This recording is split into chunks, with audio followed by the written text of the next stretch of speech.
दिल्ली के अलग अलग हिस्सों में चेन स्नैचिंग, घरों में डकैती, सेंधमारी जैसी वारदातें अपनी चरम पर हैं। पुलिस के पास अभी तक इन सवालों का कोई जवाब नहीं है कि ये किसी एक ही गुट का काम है या फिर इन सभी वारदातों को अलग अलग गिरोह अंजाम दे रहे हैं। इन वारदातों में शामिल असामाजिक तत्वों का मुकाबला करने में पुलिस को खासी दिक्कतों का सामना करना पड़ रहा है। और दोबारा से दिल्ली की एक कॉलोनी से ऐसी ही वारदात की खबर सामने आई है। बताया जा रहा है कि इस बार लूट के साथ गोलियां भी चलाई गई है।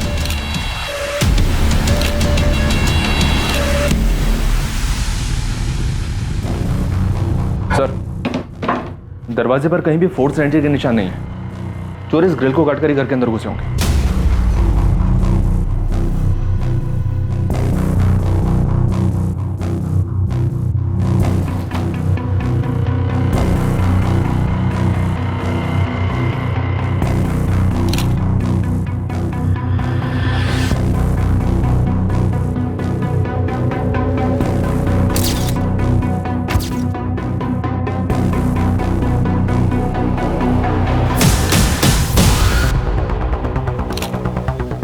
अंकुर, बुलेट शेल्स मिल गई? जी, टोटल 6 शेल्स मिले, 3 यहाँ बेड पर और 3 यहाँ फ्लोर से, जहाँ संजीव मिला।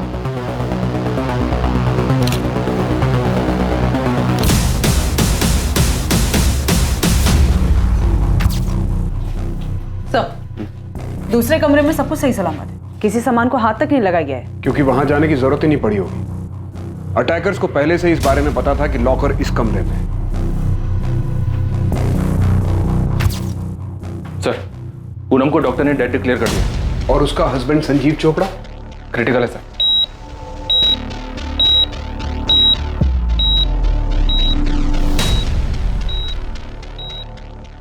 संजीव चोपड़ा ऑपरेशन थिएटर में जिंदगी और मौत के बीच संघर्ष कर रहा था। संजीव चोपड़ा की पत्नी पूनम चोपड़ा को हॉस्पिटल पहुंचते ही मृत घोषित कर दिया गया था। दिल्ली में इस डकैती और शूटआउट को एक रात पहले अंजाम दिया गया था।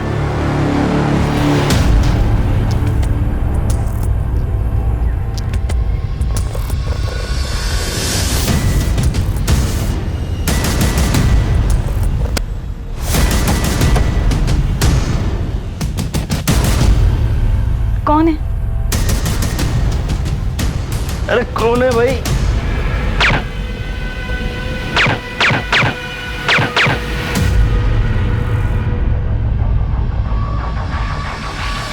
कॉलोनी में किसी ने एक भी गोली चलने की आवाज नहीं सुनी और ना ही किसी ने किसी के चीखने चिल्लाने की आवाज सुनी। चोपड़ा हाउस में इस अनहोनी घटना होने का अंदेशा सबसे पहले अखबार बांटने वाले जुनेद अंसारी को हुआ। उसी ने वहां पड़ोसियों को इस बारे में बताया। हेलो कंट्रोल रूम, और क्राइम सीन से कांस्टेबल अरविंद गुप्ता बोल रहा हूँ। यहाँ घर में डकैती हुई है और 2 लोगों पर गोली चलाई गई है। महिला का नाम पूनम चोपड़ा है। उसकी सांसें नहीं चल रही है, लेकिन उसका हस्बैंड संजीव चोपड़ा अभी जिंदा है। दोनों को हॉस्पिटल में शिफ्ट करवा रहे हैं। आप लोग पुलिस स्टेशन से संपर्क करिए। चोपड़ा हाउस में हुई डकैती और हत्या की वारदात कभी भी दोहरी हत्या का रूप ले सकती थी। पूनम चोपड़ा मर चुकी थी और उसका पति संजीव चोपड़ा जिंदगी और मौत के बीच झूल रहा था। इस केस में अपराधियों तक पहुंचना पुलिस के लिए बहुत ही मुश्किलों भरा साबित होने वाला था और जल्द ही पुलिस इस केस का दबाव महसूस करने वाली थी। क्या यह मामला पुलिस को उस गिरोह तक पहुंचाने में मदद करेगा जो पूरे शहर में हो रहे अपराधों को अंजाम दे रहे थे? संजीव चोपड़ा से तो बात करना इम्पॉसिबल, कंडीशन क्रिटिकल है। सरवाइव कर पाएगा? कोशिश कर रहे हैं, चांसेस तो है, लेकिन गोली का घाव बहुत गहरा है। 3 गोलियां लगी हैं, एक गर्दन के पास, दूसरी हार्ट के नजदीक और तीसरी सीधा हार्ट। स्पॉट पे डेथ होगी। कोई सेक्सुअल असॉल्ट? नहीं। रॉबरीज भी सरदर्द बन गई हमारे लिए। सर, संजीव एक रियल एस्टेट कंसल्टेंट है। साकेत के सुदर्शन बिजनेस सेंटर में उसका ऑफिस है। पिछले 5 सालों से चला रही है। सब खुद के दम पे शुरू किया है और सेल्फ मेड मैन। और उसकी वाइफ पूनम चोपड़ा? सर, उसका ब्यूटी पार्लर है नीलम एनक्लेव में। पिछले 3 सालों से ये सैलून चला रही है। ठीक ठाक ही चल रहा है। 2 ब्रांचेस और हैं। सर, ये संजीव के पेरेंट्स हैं।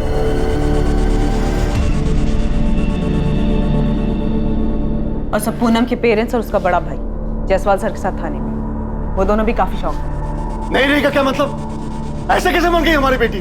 देवेंद्र जी, दरअसल आसपास किसी ने भी गोली चलने की आवाज नहीं सुनी, इसलिए इस वारदात के बारे में पता ही नहीं चला। और जब तक मेडिकल हेल्प पहुंची उसे हॉस्पिटल ले जाया गया, तब तक डॉक्टर्स ने उसे ब्रॉड डेड डिक्लेयर कर दिया। और संजीव कैसा है? कंडीशन काफी क्रिटिकल है। ये सब हुआ कैसे? अभी हमें सिर्फ इतना पता चला है कि उस घर में डकैती हुई है, लॉकर्स खाली मिले हैं। उन दोनों ने रोकने की कोशिश की होगी। रॉबर्ट्स ने टोटल 6 गोलियां चलाई, 3 संजीव पे और 3 पूनम पे। पूरे दिल्ली में दहशत का माहौल है।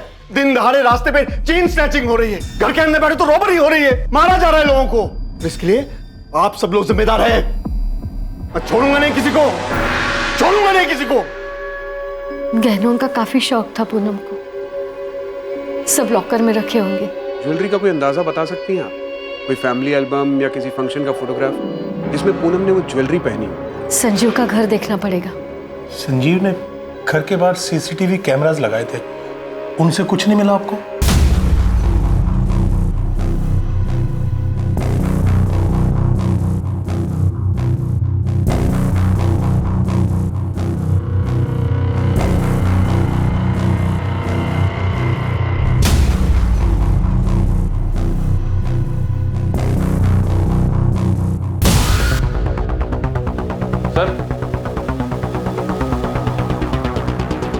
रिकॉर्डर इसी जगह पर होगा सर।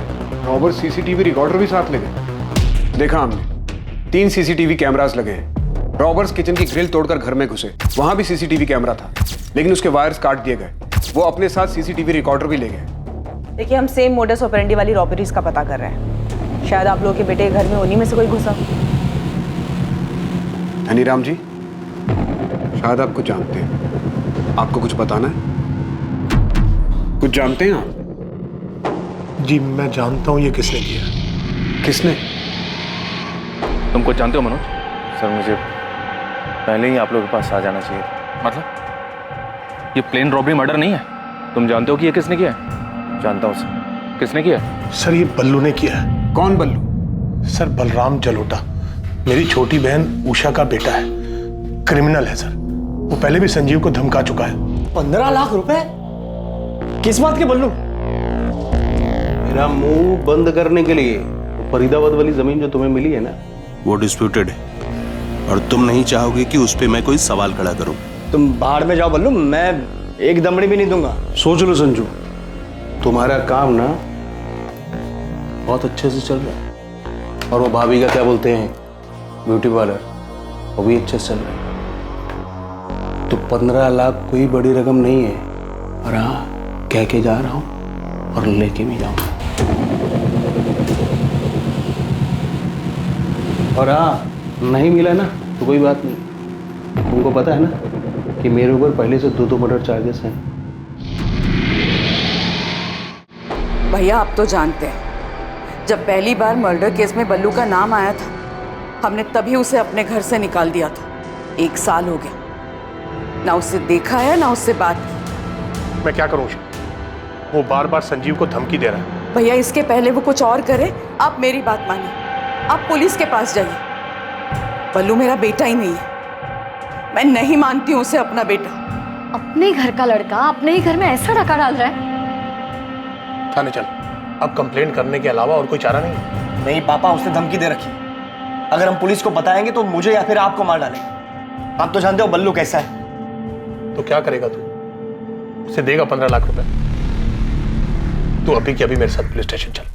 चल सर, 3 हफ्ता पहले हमने इस बलराम के नाम पर मयूरपुरी पुलिस स्टेशन में शिकायत भी दर्ज की थी। बलराम उर्फ बल्लू की सारी डिटेल्स और अपनी बहन का एड्रेस भी दीजिए हमें। संजीव चोपड़ा? मतलब तुम ये कह रहे हो कि तुम्हारे जीजा ने तुम्हारी बहन का मर्डर किया? इसके पीछे वही है सर। सर पूनम को डर था कि संजीव उसे मारने की प्लानिंग कर रहा है। क्या कह रही हो पूनम? संजीव तुझे मारना चाहता है? हाँ मनोज, मुझे उसकी आंखों में दिख रहा है, कुछ समय से कुछ ज्यादा ही अच्छा पेश आ रहा है और मुझे पूरा यकीन है कि उसके दिमाग में कुछ ना कुछ जरूर चल रहा है। अभी तो बहुत सारी अपॉइंटमेंट्स है संजीव, पॉसिबल नहीं हो पाएगा। पूनम, अपॉइंटमेंट्स तो रोज ही रहेंगे यार। एक काम करते हैं, आज पिक्चर चलते हैं और डिनर भी बाहर ही करेंगे। अब आज तो पॉसिबल नहीं हो पाएगा। मैं खुद नहीं जाता, मैं आता हूँ 15 मिनट में, तुम तैयार रहना बस। समझा करो डार्लिंग यार, आज मूड है यार। मनोज, मुझे लग रहा है कि संजीव कुछ तो प्लान कर रहा है, मारना चाहता है वो मुझे। आई एम डैम श्योर कि बाहर उसका कोई अफेयर चल रहा है। देखो मनोज, तुम संजीव का नाम ले रहे हो इसलिए मैं तुम्हें दोबारा बोल रहा हूँ, संजीव की कंडीशन काफी क्रिटिकल है। 50% ही चांसेस हैं कि वो सरवाइव कर जाए। सर ये बात आपने मुझे पहले भी बताई, लेकिन मैं जो कह रहा हूँ ये बात मुझे पूनम ने बताई है सर। ये रॉबरी नहीं हो सकती, सीसीटीवी रिकॉर्डर गायब है। संजीव का काम है सर, ये पूनम को मारना चाहता था वो। सर मैंने तो पूनम से कहा था कि चल के पुलिस में कंप्लेंट कर दे। तो फिर तुमने कंप्लेंट क्यों नहीं की? सर मुझे वक्त ही नहीं मिला। अभी 1 हफ्ते पहले हमारी बात हुई दशहरे पर, हम मिलकर बैठकर बात करने वाले थे इस बारे में, लेकिन उससे पहले ही ये सब।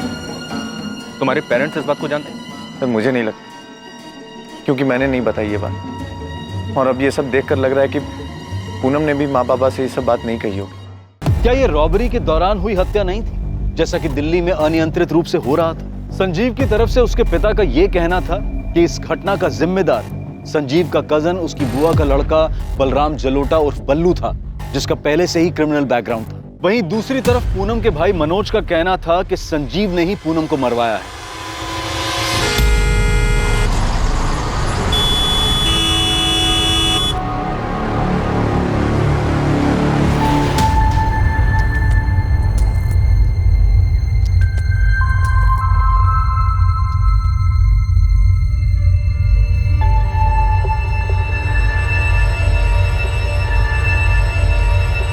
देखिए, आप लोग सिर्फ 5 मिनट के लिए मिल सकते हैं।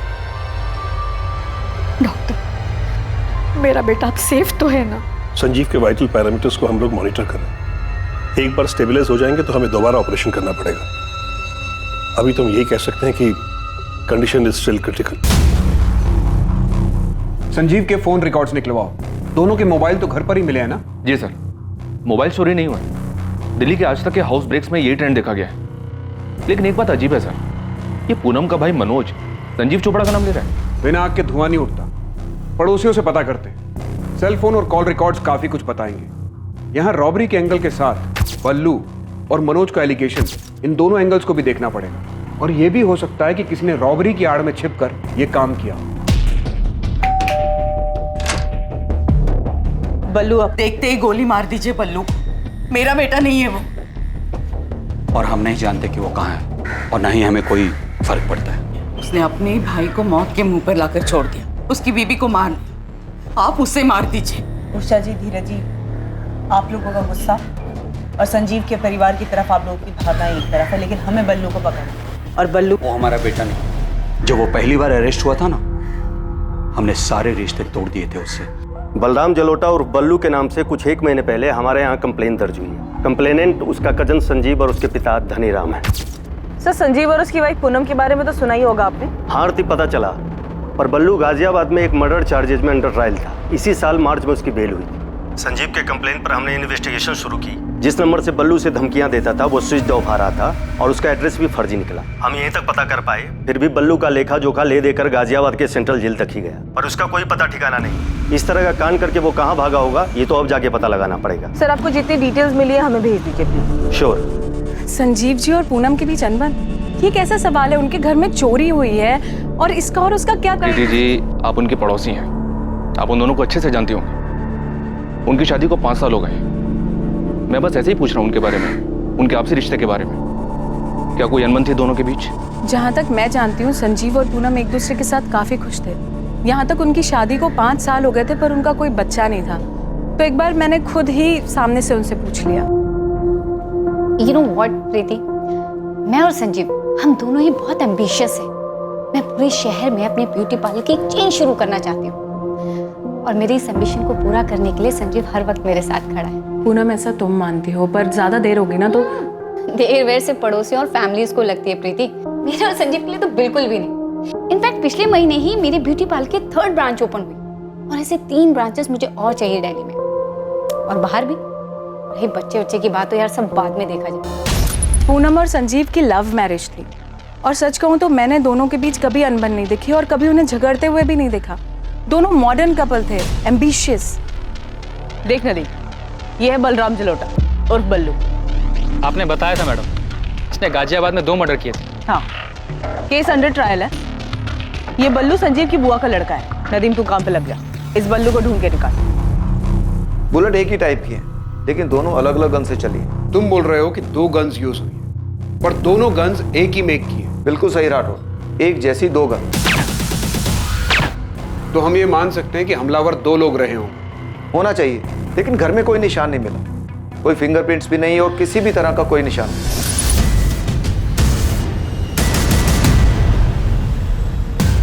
हमलावरों ने ग्लव्स पहने होंगे, इसलिए ना घर पे कुछ निशान मिला, ना उस किचन ग्रिल पे कुछ मिला जहां से वो लोग अंदर घर में घुसे। .25 कोलेट गन यूज हुई। काफी कॉमन गन है। हाँ, कई सारी गैंग्स इसे यूज करती हैं और ग्रे मार्केट में भी बिना लाइसेंस के बड़े आसानी से मिल जाती है।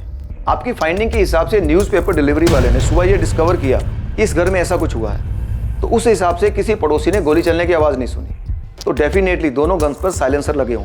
फिलहाल हमारे सामने दो एंगल है। पहला एंगल संजीव का कजन बलराम जलोटा उर्फ बल्लू, जो ऑलरेडी क्रिमिनल है, और दूसरा एंगल संजीव खुद, जैसा कि पूनम का भाई मनोज बता रहा है। दोनों इंटरनल एंगल्स हैं, घर से जुड़े हुए। हम ये भी सोच रहे हैं कि इस सब से परे ये किसी गैंग का काम हो सकता है। क्राइम का मोटिव इंटरनल हो सकता है, लेकिन सीन ऑफ क्राइम से ऐसा लगता है जैसे किसी हिस्ट्री शीटर्स की इसमें इन्वॉल्वमेंट। किसी पुराने हिस्ट्री शीटर से बात करके देख, वो इस क्राइम सीन को अच्छे से रीड कर सकता है। क्या कान भरे हैं तुम लोगों ने पुलिस के? उधर हॉस्पिटल में संजीव की माँ संजीव के लिए परेशान है, संजीव क्रिटिकल है, और तुम लोग कह रहे हो कि मेरा बेटा तुम्हारी बेटी को मारना चाहता था। अगर संजीव पूनम को मरवाना ही चाहता था तो वो अपने ऊपर गोलियां क्यों चलवाता? और ये मनोज, दिमाग खराब हो गया इसका, कुछ भी बके जा रहा है। पूनम ने मुझे ये बात खुद बताई थी कि डर है उसे कि संजीव उसे मारना चाहता था। है का डर? क्यों डर रही थी पूनम? क्योंकि संजीव का अफेयर चल रहा था। मनोज, मुझे लग रहा है कि संजीव कुछ तो प्लान कर रहा है, मारना चाहता है वो मुझे। I'm damn sure कि बाहर उसका कोई अफेयर चल रहा है। अफेयर चल रहा है? किसके साथ? अभी तो नहीं जानती, पर बहुत जल्दी जान जाऊंगी। कैसे? पता करवा रही हूँ मैं, पर इतना तो यकीन है कि संजीव अंदर ही अंदर कुछ तो प्लान कर रहा है। क्या पता कर रही थी पूनम? उसे क्या मिला? उसने सबको बताया क्यों नहीं? बोलो। अरे मिलता कैसे? ये सब तो उस बल्लू का क्या धरा था? वो मेरे बेटे को धमका रहा था और इस बात को पूनम अच्छी तरह से जानती थी। अगर पूनम को किसी बात से डर लग रहा था तो उसे तुझे कहकर ही चुप क्यों हो गई और किसी से क्यों नहीं कहा? यही बात तो मैं पूछ रहा हूं उससे। मुझे नहीं पता कि उसने किसी और से ये बात क्यों नहीं कही। अभी एक हफ्ते पहले दशहरे के दिन मेरी उससे बात हुई थी। अब मैं इतनी बड़ी बात खुद से झूठ तो नहीं कहूंगा ना पापा। तो क्या हम बल्लू की बात निकालकर झूठ बोल रहे हैं? पूनम भी अच्छी तरह से जानती थी कि बल्लू संजीव को धमका रहा है। हमने उसकी पुलिस कंप्लेंट भी की थी। सर, एक कड़ी मिली है, जितेंद्र प्रसाद नाम है, अभी तिहाड़ जेल में है। ऐसे ही सिमिलर केस में कन्विक्ट हुआ है, रॉबरी कम मर्डर। जेल एसपी को इन्फॉर्म करो, मुझे अभी जितेंद्र प्रसाद से बात करनी है। आधे घंटे में पहुंच रहा हूँ। ओके सर, मैं मैसेज भिजवाती हूँ।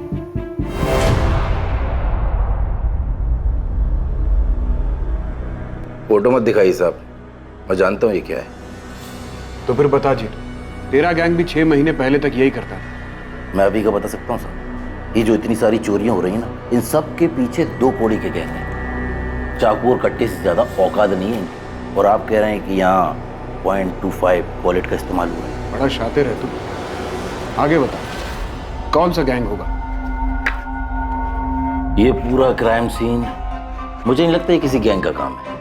और जैसा आप बता रहे हैं, आसपास में किसी ने चीखने की आवाज नहीं सुनी, और हद तो तब हो गई जब किसी ने गन शॉट की आवाज नहीं सुनी। हाँ, नहीं सुनी। गन पर साइलेंसर होगा। आप ही सोचिए साहब, ऐसा कौन सा रॉबरी करने वाला गैंग है जो गन में साइलेंसर लगाकर ढांका डालने जाता है और अंदर घुसते ही सीधा गोलियां चलाना शुरू कर देता है। ये किसी चोरी चकारी करने वाले गैंग का काम है ही नहीं। ये जो भी है पक्का जान से मारने आया था। और जैसा आप बता रहे हैं ना, वो एक बंदा बच गया, वो गलती से बच गया होगा या वो चेक करने में उनसे गलती हुई होगी। सही मायने में तो ये रॉबरी एक बहाना है। वो लोग इन दोनों को जान से मारने आए थे। बल्लू नाम सुना है? बलराम जलोटा? हाँ, कहाँ मिलेगा? पिछले 6 महीने से अंदर हूँ साहब। ताज़ा अपडेट तो पता नहीं है, लेकिन हाँ शायद गाजियाबाद जेल में बंद है वो। वहाँ से तो बेल पे निकला था। फिर तो आप ही जानो साहब। वैसे ये कांड बल्लू ने किया? हाँ, ऐसी इन्फॉर्मेशन है हमारे पास, क्योंकि इस कांड में जो बंदा बुरी तरह से इंजर्ड हुआ है वो बल्लू का कजन है। मैंने पहले ही बोला था, ये आपसी रंजिश का मामला है, किसी गैंग का इसमें कोई हाथ है ही नहीं। धीरे धीरे अब ये साफ हो रहा था कि ये रॉबरी, ये शूट आउट, पूनम चोपड़ा की हत्या और संजीव चोपड़ा को जख्मी हालत में मरा हुआ समझकर छोड़ना कोई नॉर्मल रॉबरी या शूट आउट नहीं हो सकता था। क्या पूनम का डर कि संजीव उसे मारना चाहता था वाकई में सच था, या फिर ये शूट आउट बल्लू की धमकी का नतीजा था? इस केस में अब कुछ चौंकाने वाले खुलासे होने वाले थे। सर, मैं पूनम का पार्लर मैनेज करती हूँ। वो मुझसे कभी भी अपनी पर्सनल लाइफ डिस्कस नहीं करती थी। कुछ तो सुना होगा तुमने। अच्छा, कभी कुछ सेंस किया तुमने कि वो अपने पति से किसी बात को लेकर डर रही है? मैं कैसे सेंस करती? मुझे फ़ोन पर पूनम की बातें सुनने का कोई शौक नहीं था। हाँ, इतना समझती हूँ कि पूनम ने पार्लर में काफ़ी पैसा इन्वेस्ट किया था और वो नई ब्रांचेस भी खोल रही थी। मैं आपको इतना बता सकती हूँ कि वो अपना पार्लर बिजनेस में फ्यूचर पता करने के लिए कुछ लोगों से मिल रही थी, उनसे बातें कर रही थी। किससे बात करती थी वो? एक टैरो कार्ड रीडर है, पूनम हमेशा उसके पास जाती थी। Tarot card reader? हाँ, वो कार्ड देखकर किस्मत के बारे में बताते हैं ना, ऐसा ही कुछ।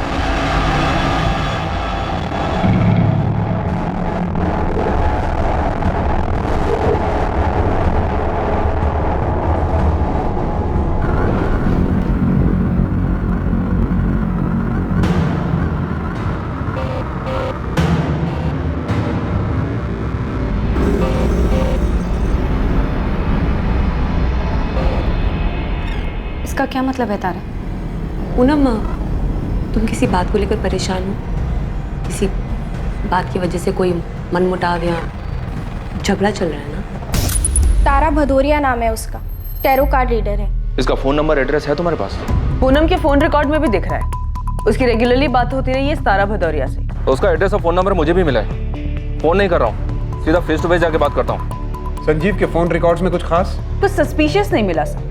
संजीव की अपने पेरेंट्स, अपनी वाइफ पूनम और कुछ दोस्तों से बात होती थी, पर हाँ, पूनम के कॉल रिकॉर्ड में बहुत सारे नंबर मिले हैं। जाहिर सी बात है, एम्बिशियस थी, अपने बिजनेस को बढ़ाना चाहती थी। रियल एस्टेट कंसल्टेंट है संजीव चोपड़ा, एक नंबर से तो काम नहीं चलता होगा उसका, जरूर उसके पास कोई दूसरा नंबर भी होगा। सर, मैं दूसरे नंबर का पता कर रही थी। वैसे संजीव ने अपने ऑफिस में भी सीसीटीवी कैमरास लगवाए थे, मैंने उसके फुटेजेस मंगवाए।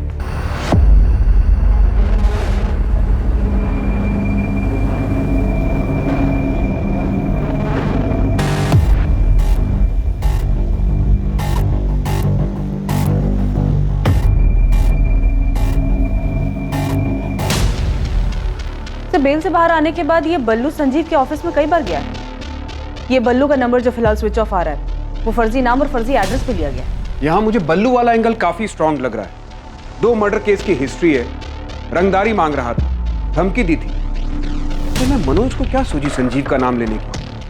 कहीं वो खुद का पर्सनल एंगल लगाकर कोई कहानी तो नहीं सुना रहा है? क्या पूनम ने सच में मनोज से संजीव के अफेयर के बारे में कुछ कहा होगा? बेटा, पूनम ने क्या सच में तुझसे कहा था कि संजीव उसे मारना चाहता है? नहीं माँ, मैंने जानबूझकर बोली ये बात, क्योंकि मुझे अच्छा नहीं लग रहा कि घर में चोरी हुई, मेरी बहन मर गई और वो संजीव बच गया। जब पूनम ने मुझे ये बात बताई थी तो मुझे अजीब लगा था, और अब और अजीब लग रहा है जब मेरे माँ बाप मुझ पे ही शक कर रहे हैं। अरे आप लोग ही बताइए, मैं झूठ क्यों बोलूंगा और मैं जानबूझकर इन्वेस्टिगेशन को गलत दिशा क्यों दूंगा? लेकिन बेटा, पूनम ने ना मुझसे कुछ कहा ना तेरे पापा से। अब उसने कुछ नहीं बताया तो मैं क्या करूंगा? और कसम से माँ, मुझे भी कुछ दिन पहले ही बताया उसने, और हो सकता है कि वो तुम्हें बताने वाली हो, लेकिन उससे पहले ये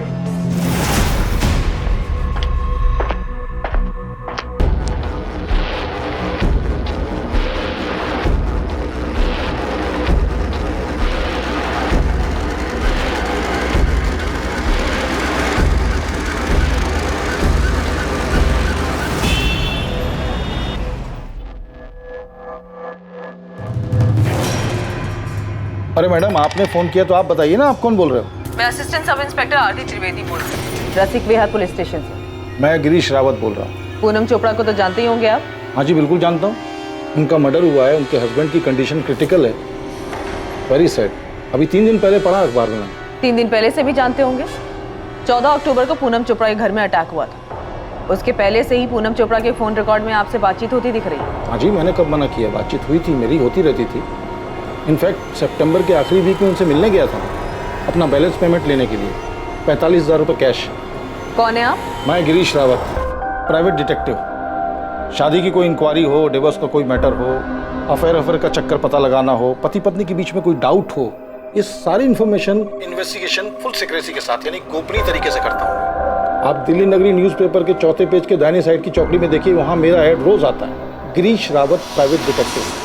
पूनम चोपड़ा के लिए इन्वेस्टिगेशन कर रहे थे आप? उसके पति का अफेयर था?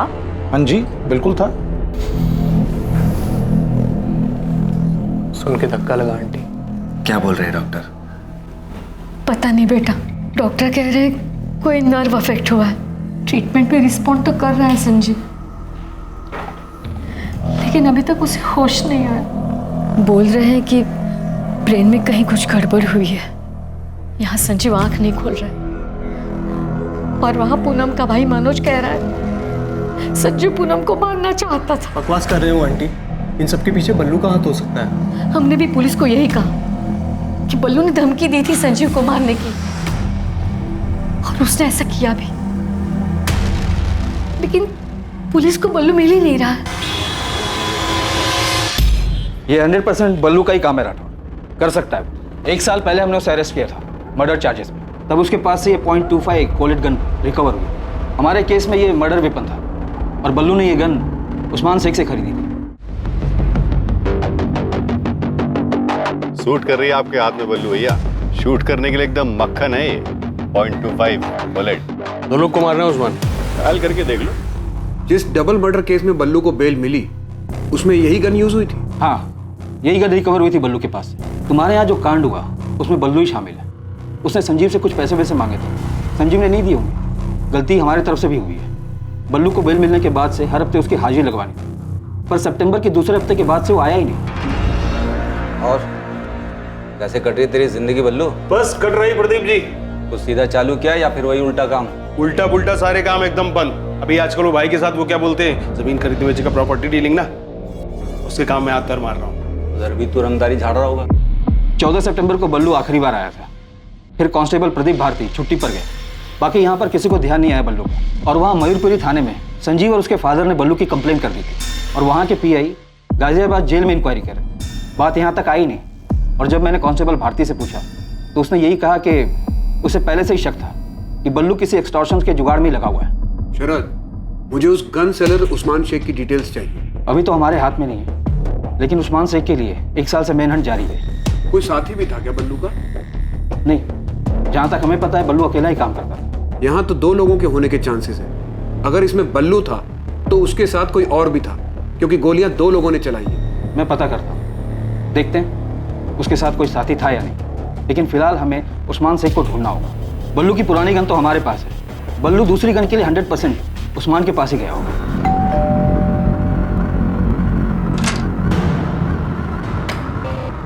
तारा बतौरी। यस। पूनम चोपड़ा के बारे में बात करनी मुझे आपसे। दुख हुआ पूनम के बारे में सुनकर, काफी परेशान थी। किस बात से? अपने हस्बैंड संजीव चोपड़ा की वजह से?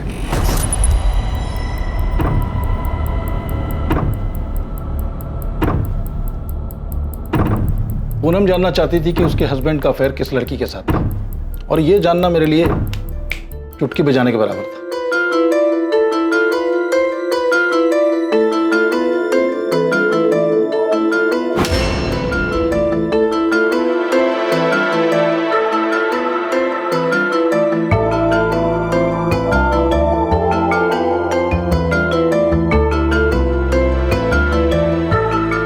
संजीव चोपड़ा और माहिरा तलवार अक्सर किस जगह मिलते थे, ये मैंने कुछ ही हफ्तों में पता लगा लिया। इस लड़की का नाम माहिरा तलवार है? हाँ जी, माहिरा तलवार, उम्र 27 साल। ये साकेत के एक सुपर स्टोर में सेल्स वुमेन का काम करती है। थर्सडे को माहिरा की छुट्टी होती है। इस दिन वो और आपके हस्बैंड दोनों गुरुग्राम के एक होटल में मिलते हैं। बाकी फ्राइडे टू वेडनेसडे कॉफी पे मिलते हैं रोज। ये सब कब से चल रहा है उन दोनों के बीच? देखिए, साथ में सिर्फ कॉफी ही नहीं पीते, फिजिकल रिलेशन भी है। और ये सब रातों रात नहीं होता। मेरे ख्याल से कम 1 साल से साथ में है। मतलब संजीव मुझे धोखा दे रहा है ना? संजीव और माहिरा के बारे में मुझे जो कुछ मालूम पड़ा मैंने सब कुछ पूनम को बता दिया। हाँ, एक बात और, रौनक विहार में माहिरा अकेली रहती है, 1 BHK अपार्टमेंट। लेकिन संजीव के फोन रिकॉर्ड में तो हमें इस माहिरा का नंबर नहीं मिला। 4440981 संजीव का दूसरा नंबर। पूनम ने अपने भाई से कहा था कि उसे डर है कि संजीव उसे मारने का प्लान कर रहा है। ये बात तुम जानते थे? जी, वो अपने हस्बैंड को लेकर काफी परेशान थी। उसका हस्बैंड उसे जान से मारना चाहता था, इसलिए उसने ये खुलकर कहा था आपसे? क्या संजीव उसे मारना चाहता था? हाँ, अभी आपने ही तो कहा कि वो संजीव को लेकर काफी परेशान थी, उसके अफेयर की वजह से। नहीं इंस्पेक्टर, मैंने आपसे ये कहा कि मैं ये जानती हूँ कि पूनम अपने हस्बैंड को लेकर परेशान थी, लेकिन मैं ये बिल्कुल नहीं जानती थी कि संजीव उसे मारना चाहता था। तो फिर आप और क्या जानती हैं मैं ये तो नहीं जानता कि ये सब हुआ कैसे, पर आप उल्टा कह रही हैं। मैं आपकी बात मान लेता अगर आप ये कहती कि पूनम अपने हस्बैंड को मारने का प्लान बना रही थी। क्या पूनम भी अपने हस्बैंड को मारने का प्लान बना रही थी? देखिए इंस्पेक्टर, मुझे कोई अंदाजा नहीं है कि संजीव पूनम को मारना चाहता था। मैं बस इतना जानती हूँ कि पूनम संजीव से बहुत परेशान थी और वो उसको सबक सिखाना चाहती थी। उसे जान से मारकर? ये मैं नहीं जानती। मैं बस ये जानती हूँ कि पूनम अपने हस्बैंड को तकलीफ पहुंचाना चाहती थी।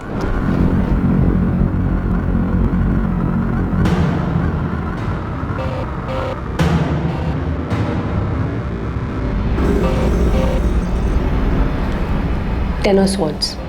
क्या मतलब है इसका? मुझे कोई धोखा देने वाला है? I mean, मेरा हस्बैंड मेरी पीठ पर छुरा घोंपने वाला है? पूनम, तुम हमेशा पहले अपने पार्लर बिजनेस के बारे में पूछते थे, लेकिन अब ऑल ऑफ अ सडन तुम्हारे संजीव के बीच में सब ठीक है ना? धोखा दे रहा है वो मुझे तारा। मेरे पीठ पीछे उसका अफेयर चल रहा है, कोई लड़की है उसकी लाइफ में। तो बात करो उससे। और पूनम, ऐसा तो नहीं है कि तुमने कभी उसे धोखा नहीं दिया, है ना? तुम रिलैक्स करो। तुम मेरी हेल्प कर सकती हो प्लीज? तुम कुछ करो ना संजीव का। क्या चाहती हो तुम? मैं चाहती हूँ तारा तुम उसे दर्द दो, उसे तकलीफ पहुंचाओ। किसी को दर्द देने से खुद भी दर्द ही हासिल होता है। तुम्हें चाहिए कि सबसे पहले तुम अपनी तकलीफ कम करो। वो अचानक ही मुझ पर मेहरबान हो गया है, बहुत केयर करने लगा है मेरी, वक्त बिताना चाहता है। अभी तो बहुत सारी अपॉइंटमेंट्स है संजीव, पॉसिबल नहीं हो पाएगा। पूनम, अपॉइंटमेंट्स तो रोज ही रहेंगे यार। एक काम करते हैं, आज पिक्चर चलते हैं, और डिनर भी बाहर ही करेंगे। अब आज तो पॉसिबल नहीं हो पाएगा। मैं खुद नहीं जाता, मैं आता हूँ 15 मिनट में, तुम तैयार रहना बस। समझा करो डार्लिंग यार, आज मूड है यार। कुछ तो चल रहा है उसके दिमाग में तारा। अपने थॉट्स पर काबू रखो और मेरी बात मानो, संजीव से बात करो, ओके? पूनम मेरे पास पिछले 2 सालों से आ रही थी और पहले हमेशा वो अपने बिजनेस के बारे में बात करती थी, लेकिन फिर अचानक सब बदल गया। तो मतलब पूनम अपने हस्बैंड को मारना चाहती थी? इंस्पेक्टर, जैसा कि मैंने आपको बताया, मैं ये सब नहीं जानती। मैं एक टैरो कार्ड रीडर हूँ। ये लोगों को भड़काना या लोगों के बीच झगड़ा करवाना, ये मेरा काम नहीं है। मेरे क्लाइंट्स आते हैं, कार्ड्स पिक करते हैं और मैं अपनी नॉलेज से वो कार्ड्स उनके लिए रीड करती हूँ। हाँ, लेकिन मैं आपको इतना ज़रूर बता सकती हूँ कि पूनम अपने हस्बैंड को लेकर काफ़ी परेशान थी। अब इस बारे में उसने किसी से बात क्यों नहीं की, ये मैं नहीं जानती, या फिर ये भी हो सकती है। I really can't say. हाँ, पूनम मारना चाहती थी अपने पति को, लेकिन ये जो हुआ है ये पूनम ने करवाया है, ये मुझे नहीं पता। पर पूनम ने तो यही कहा था ना कि वो अपने पति से छुटकारा पाना चाहती थी। नहीं, मुझसे ऐसा नहीं कहा। मुझसे तो सिर्फ हेल्प मांगी थी। कैसी हेल्प? कुछ था उसके दिमाग में, कोई आइडिया, बस उसी को पूरा करने की हेल्प मांग रही थी मुझसे। दिल्ली के गौतम नगर के एक घर में लूट। चांद विहार में लूट के वक्त लुटेरों को रोकने की कोशिश में घर का एक आदमी मारा गया। मयूर विहार में। पूनम जी, आप मुझसे क्या चाहती हैं ये बताइए। गिरीश जी, मुझे अपने पति से छुटकारा पाने के लिए आपकी हेल्प चाहिए। देखिए, आप घबराइए मत, सब कुछ रॉबरी जैसा ही लगेगा। पूनम जी, देखिए ये मेरा काम नहीं है। आपने अपने हस्बैंड के बारे में जानकारी चाहिए, मैंने आपको दी। अब आपको एडवाइस दे सकता हूँ कि आप उनसे डिवोर्स लीजिए और उनसे अलग रहिए, लेकिन ऐसा जो आप चाह रही हैं ये मेरा काम नहीं है। ये क्राइम है, पागलपन है, और मैं आपको बताऊँ, ऐसी सोच को अपने ऊपर हावी मत होने दीजिए आप। यू आर राइट, मुझे अपने हस्बैंड से बात करनी चाहिए। गिरीश जी, जब आपको मालूम था तो आपने हमें सामने से कॉल क्यों नहीं किया? क्या बताता मैडम मैं आपको कि उसके दिमाग में क्या चल रहा है, ये बताता? यस, यही बताते। आपको पहले से अंदाजा था कि ऐसा कुछ होने वाला है, जो कि हुआ भी। पहले हमें लगा कि रॉबर गैंग का काम है, बाद में ये पूनम के भाई ने बताया कि संजीव उसे मरवाना चाहता है, फिर ये बल्लू का नाम सामने आया। अब आपसे पता चल रहा है कि पूनम भी अपने हस्बैंड को मरवाना चाहती थी। मैडम, ये कोरा ख्याल था उसके मन का। वो अपने पति के अफेयर को लेकर परेशान चल रही थी, तो आ गया होगा उसके दिमाग में ऐसा कुछ। ये सिर्फ और सिर्फ ख्याल था, जो कि अब हकीकत है। गिरीश जी, उस टैरो कार्ड रीडर तारा ने भी यही कहा था सर कि पूनम अपने हस्बैंड को सबक सिखाना चाहती थी। और सर, उस डिटेक्टिव गिरीश ने भी यही कहा था कि पूनम रॉबरी की आड़ में मर्डर का प्लान बना रही थी, जो कि ऑफ कोर्स उल्टा पड़ गया। साला भाई ढिंडोरा पीटता है कि उसकी बहन को डर था कि उसका पति उसे मारने वाला है। यहाँ तो पूरा ही उल्टा है। खबरी नदीम का फोन है सर, हो सकता है हमलावरों के बारे में कुछ हाथ लगाओ। हाँ नदीम बोल, क्या खबर है? नाम लिखिए साहब, कमलेश रंजन और पंकज दास, ये दोनों शामिल है। क्या हिस्ट्री इनकी? एमपी की है साहब, और ये वैसे भी कोई नॉर्मल रॉबरी नहीं थी साहब। इन दोनों को हायर किया गया था पूनम चोपड़ा को मारने के लिए। पूनम चोपड़ा को मारने के लिए? नदीम दोबारा कंफर्म कर, पूनम ने हायर किया होगा संजीव को मारने के लिए? नहीं साहब, इन दोनों को हायर किया था मनीष कालरा। अब ये मनीष कालरा कौन है इस कांड में? साहब बहुत बड़ी मछली है ये, बहुत पैसे वाला है, मनी लैंडर है, अय्याश एक नंबर का।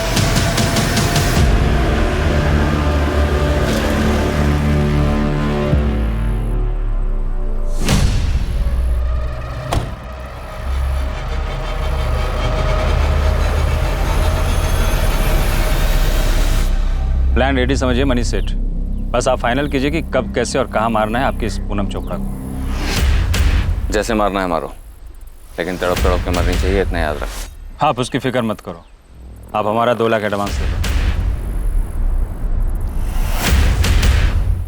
खुशखबरी जल्दी मिलेगी, टीवी देखते रहना और बाकी के 5 लाख रेडी रखो।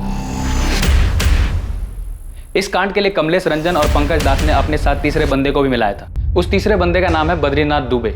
उसने मुझे खुद से फोन करके ये सब बताया। क्या जानता है इस कांड के बारे में बद्रीनाथ?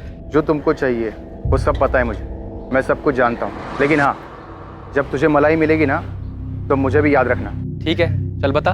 कमलेश रंजन और पंकज दास भी मुझे पैसे देने वाले थे। ये समझ लो कि मैं भी उस कांड में शामिल था, लेकिन सालों ने मेरे से उस पूनम चोपड़ा की सारी फील्डिंग करवाई। ब्यूटी पार्लर से घर, घर से ब्यूटी पार्लर, कहाँ जाती है, कहाँ रुकती है, सारा डिटेल दिया उनको। उन्होंने लूटा भी, कांड भी किया और उस मनीष सेठ से पैसे भी उठाए, पर जैसे ही पैसे मिले मुझे भूल गए। अब फोन बंद करके बैठे हैं। देख लो साहब, हम यहाँ ये एंगल खंगाल रहे हैं और ये कांड हुआ है ये मनीष कालरा के कहने। मनीष कालरा? हाँ, मनी लैंडर है। हाँ जानती हूँ, उसने पूनम के पार्लर में पैसे लगाए हैं। पूनम का अच्छा दोस्त है। दोस्त है? और क्या पता है तुम्हें उन दोनों के बारे में? अच्छा, उन दोनों की दोस्ती में कोई दरार आ गई थी क्या? सर इसका तो मुझे कोई अंदाजा नहीं है, पर आप ऐसा क्यों पूछ रहे हैं? मनीष ने कुछ किया है क्या? वो भी हम जल्दी ही पता लगा लेंगे।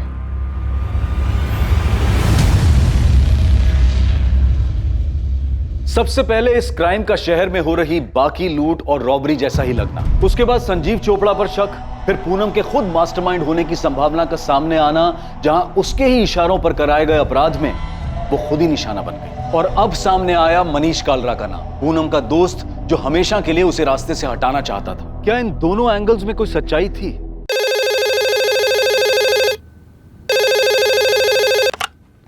हेलो सर, वो बल्लू का फोन आया था। कब किया था? कहां से किया था ये तो नहीं बताया, लेकिन वो सब कुछ जानता है, सब कुछ। ये भी कि संजीव आईसीयू में है और उसने फिर से धमकी दी है अधूरा काम पूरा करने की। हेलो। कहा मामा, संजीव के पास नहीं हो क्या? बल्लू? चलो अच्छा है, आवाज से पहचान लिया मामा ने। मेरे भाई के घर से मुझे बस 2 लाख कैश और चुटर पुटर में 1.5 लाख की ज्वेलरी मिली है, पर जान बचाने के लिए उसे तो 15 लाख देने थे। सुना है अभी भी सांसें चल रही हैं उसकी। बल्लू कहाँ है तू? आपके पीछे ही खड़ा हूँ मामा। बस इतना समझ लो कि बहुत सांसें खींच ली हैं संजीव ने। अब और जीना है उसको तो मुझे पैसे दे दो, देर नहीं हुई अभी, वरना कब कितना खून पानी ऊपर नीचे होता है उसका हर खबर मिलती है मुझे। 1-2 पाइप निकाल दूंगा, पूरा ऊपर पहुंच जाएगा। बल्लू, बल्लू सर, ये इसी नंबर से कॉल आया था। आप फिक्र मत कीजिए धनीराम जी, संजीव के लिए कांस्टेबल लगा रहा हूँ यहाँ। पहले दिन से हम लोग यही कह रहे हैं कि ये सब बल्लू ने किया है। पता नहीं वो मनोज बार बार संजीव का नाम क्यों ले रहा है। वो बिजनेस तुम्हारा है पूनम, अब वो मुनाफे में रहे या घाटे में मुझे उससे कोई मतलब नहीं। मुझे नहीं पता कि संजीव ने तुम्हारा साथ किस लिए दिया, लेकिन मैं फेवर नहीं कर सकता। I'm sorry। हो प्लीज, मैं तुमसे फेवर मांग भी नहीं रही हूँ मनोज, मैं सिर्फ पापा जी के गुरुग्राम वाले फ्लैट की बात कर रही हूँ। हाँ तो वो फ्लैट मेरे नाम पर? हाँ है तो, उसमें मेरा भी हिस्सा है। शायद तुम भूल रही हो, उस फ्लैट के हिस्से के बदले में पापा जी से तुमने बहुत पैसे ले लिए और शायद बर्बाद भी कर दिए। मेरे सिर्फ एक केस करने की देर है मनोज, समझे? तो डिस्प्यूटेड प्रॉपर्टी हो जाएगी वो, और उसमें मेरा भी शेयर है, शायद तुम भूल रहे हो। हाँ तो तुमने अपने शेयर के बदले में कैश ले लिया है ना। मनोज मुझे सिर्फ पैसे चाहिए, एनी हाउ जरूरत है मुझे। अब चाहे तुम मार्केट रेट पे 50% कैश दो या फिर फ्लैट बेचकर मुझे पैसे दो। तुम बहुत सेल्फिश हो पूनम। तो तुम्हें भी अपनी छोटी बहन के लिए अपने दिल में थोड़ी सी बड़ी जगह कर लेनी चाहिए।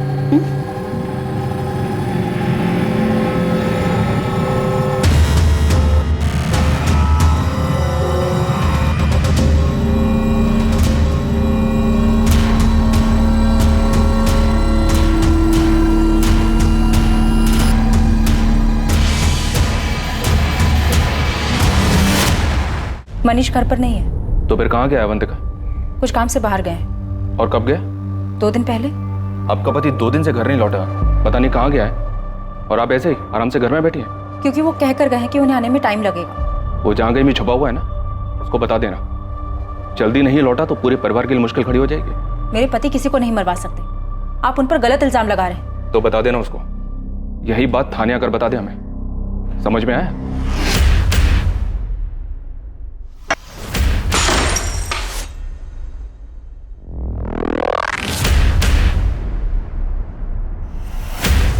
मैं तुम्हें बर्बाद कर दूंगी मनीष, कहीं का नहीं छोड़ूंगी तुम्हें। तुम मुझे धमकी दे रही हो पूनम? मुझे ना सुनने की आदत नहीं है मनीष, कोई भी मुझे ना नहीं कह सकता, कोई भी नहीं। सर, संजीव के फादर को जिस नंबर से कॉल आया था वो नंबर फिलहाल स्विच ऑफ है। कल सुबह तक इस नंबर की डिटेल्स हमारे पास होंगी। और सर, ये डिटेक्टिव गिरीश, ये मुझे कुछ ठीक नहीं लग रहा है। इसके पीछे मैंने अपने कुछ आदमी लगा दिए। अब ये मत कहना कि इसमें उसका भी कोई रोल है। सर, क्या है क्या नहीं ये तो नहीं पता, पर हाँ, ये गिरीश जिस तरीके का काम करता है, हिस्ट्री शीटर तो उसके कांटेक्ट में होंगे ही। तो क्या गिरीश ने हमें सिर्फ सुनाने के लिए कहानी बनाई है? चांसेस हैं सर। मेरा सवाल पूरा होने से पहले गिरीश का जवाब सामने होता था। सर, उसे देख के लग रहा था कि वो तैयार बैठा है। सर, मुझे लगता है पूनम के लिए गिरीश ने किलर्स अरेंज किए होंगे। पर्दा उल्टा पड़ गया, पूनम मारी गई और किस्मत से संजीव बच गया। पूनम का भाई मनोज खोसला, क्या मिला उसके बारे में? इंटरेस्टिंग। ठीक है, काम आएगा अपने। तो बहुत दिमाग लगा के इस गिरीश ने कहानी बनाई कि पूनम उसके पास रॉबरी और मर्डर का प्लान लेकर आई। तो जो कहानी हमें गिरीश ने सुनाई उसमें सारे एंगल्स हैं। तो मुझे ऐसा लगता है कि गिरीश जैसे शातिर आदमी ने ये सारा प्लान रचाया है। सबके सब बहुत शातिर लोग हैं सर। किसी की क्रिमिनल हिस्ट्री, किसी की आपसी रंजिश। एक ये बल्लू है जो संजीव से पैसे मांग रहा था, और दूसरा ये मनीष कलरा। कहने को तो पूनम का इन्वेस्टर दोस्त है, पर इन दोनों के बीच चल क्या रहा था कुछ पता नहीं। और अब तुम्हें इस डिटेक्टिव गिरीश रावत के ऊपर डाउट है कि इसने पूनम की हेल्प की होगी इस कांड को करवाने में। और इस सबसे अलग, पूनम का भाई मनोज वो संजीव के नाम का ढोल पीट रहा है सर। तो संजीव और मनोज के बीच में क्या चल रहा था अब तो उसके होश में आने के बाद ही पता चलेगा। पर अभी तो हमें मनीष का पता लगाना होगा, और साथ ही गिरीश रावत पर भी नजर रखनी होगी, और इनके साथ बल्लू, कमलेश रंजन और पंकज दास को ढूंढना होगा। अगर ये दोनों मिल गए तो समझो आगे की कहानी भी मिल गई। केस में मनीष कालरा मुख्य संदिग्ध था, लेकिन संदेह के घेरे में डिटेक्टिव गिरीश रावत भी था, जिसने शायद ऐसे भयानक षड्यंत्र को अंजाम देने में पूनम की मदद की थी। वो षड्यंत्र जो प्लान के मुताबिक अपने अंजाम तक नहीं पहुंचे। बलराम जलोटा और बल्लू और हमला करने वाले कमलेश रंजन और पंकज दास की तलाश शुरू हुई। पर क्या इस जुर्म की सच्चाई इन्हीं में से किसी के पास थी?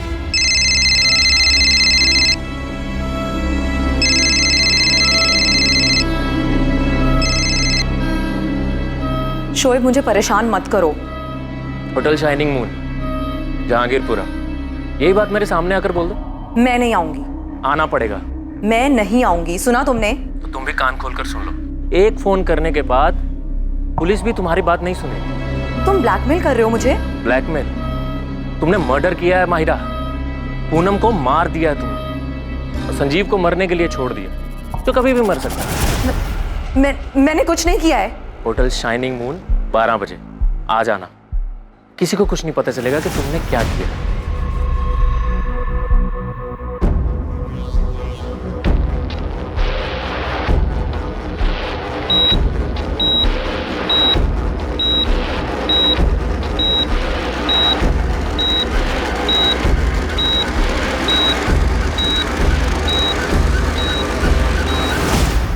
क्या किस्मत ने संजीव चोपड़ा को इसलिए बचा लिया था ताकि वो उस भयानक रात का सच बता सके? कहते हैं जाको राखे साइयां मार सके ना कोई। क्या संजीव के साथ भी ऐसा ही होने वाला था? क्या हुआ था उस रात? कैसे हुआ था? किसने किया था? इन सारे सवालों के जवाब हमें मिलेंगे कल रात 11 बजे इस केस के दूसरे और आखिरी भाग में। जय हिंद। तुम ब्लैकमेल कर रहे हो मुझे? तुमने मर्डर किया है माहिरा, पूनम को मार दिया है तुमने, और संजीव को मरने के लिए छोड़ दिया, तो कभी भी मर सकता है। मैंने कुछ नहीं किया है। होटल शाइनिंग मून 12 बजे आ जाना। किसी को कुछ नहीं पता चलेगा कि तुमने क्या किया है।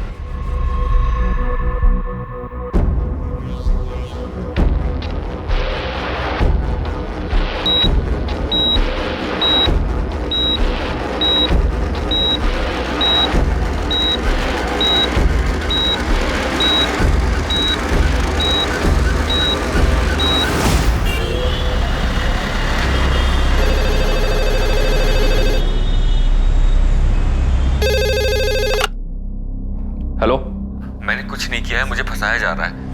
कौन? मनीष कालरा? हाँ सर। अगर तूने कुछ नहीं किया है तो सामने आ।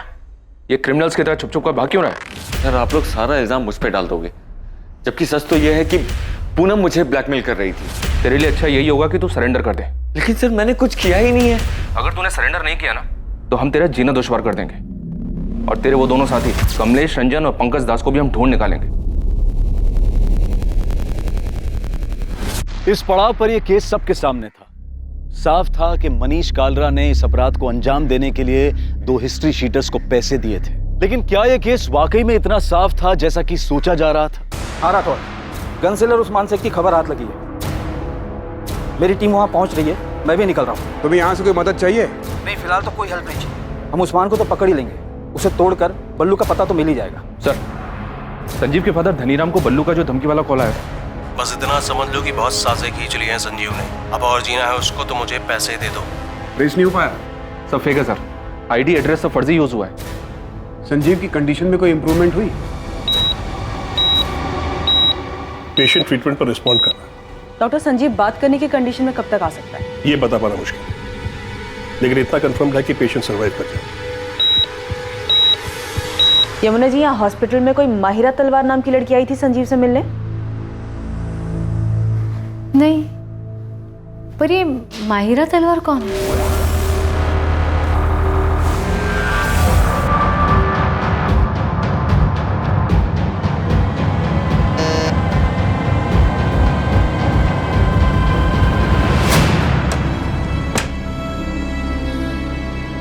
मुझे पता था तू आएगी माहिरा। छोड़ो, छोड़ो। तुम सिर्फ जबरदस्ती कर सकते हो ना? जबरदस्ती हो या मर्जी से, मुझे कुछ फर्क नहीं पड़ता माहिरा। अगर मैं पुलिस को जाके ये बता दूं कि तुम मुझे हर्ट करने के लिए और मुझसे बदला लेने के लिए ये सब कर रहे हो तो? अरे शौक से जाओ। अरे तुम्हें तो जाने की भी जरूरत नहीं है। ये तुम्हारे फोन से पुलिस को फोन कर दो कि मैं तुम्हें परेशान कर रहा हूं। क्या हुआ? अरे पकड़ो, डर क्यों रही हो? उस वीडियो में तुम्हारा ऑडियो एकदम क्लियर सुनाई दे रहा माहिरा। तो अगर हमारी सारी दिक्कत ही पूनम है तो इस दिक्कत को जड़ से हटा देते हैं ना Sanjeev. Same coffee shop, same table, तुम्हारी आवाज एकदम क्लियर सुनाई दे रही है। शहर में बहुत सारी रॉबरीज हो रही हैं, लेकिन अभी तक कोई पकड़ा नहीं गया है। तो ऐसी ही किसी एक रॉबरी में पूनम भी तो मर सकती है। मैंने उसे नहीं मारा है। तुम्हारा यह खूबसूरत चेहरा, जेल की सलाखें, कभी सोचा है तुमने जेल में पुलिस तुम्हारे साथ क्या क्या करेगी?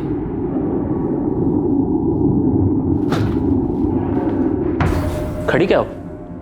चल कपड़े उतारो।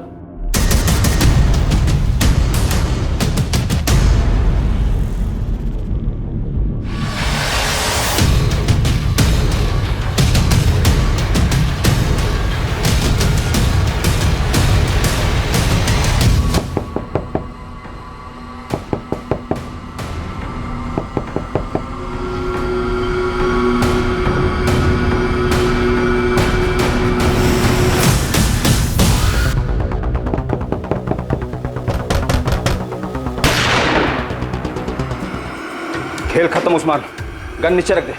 कोई होशियारी नहीं, वरना यही ठोक दूंगा। 3 सेकंड है तेरे पास। 1, 2, नीचे रख दे। रख नीचे गन।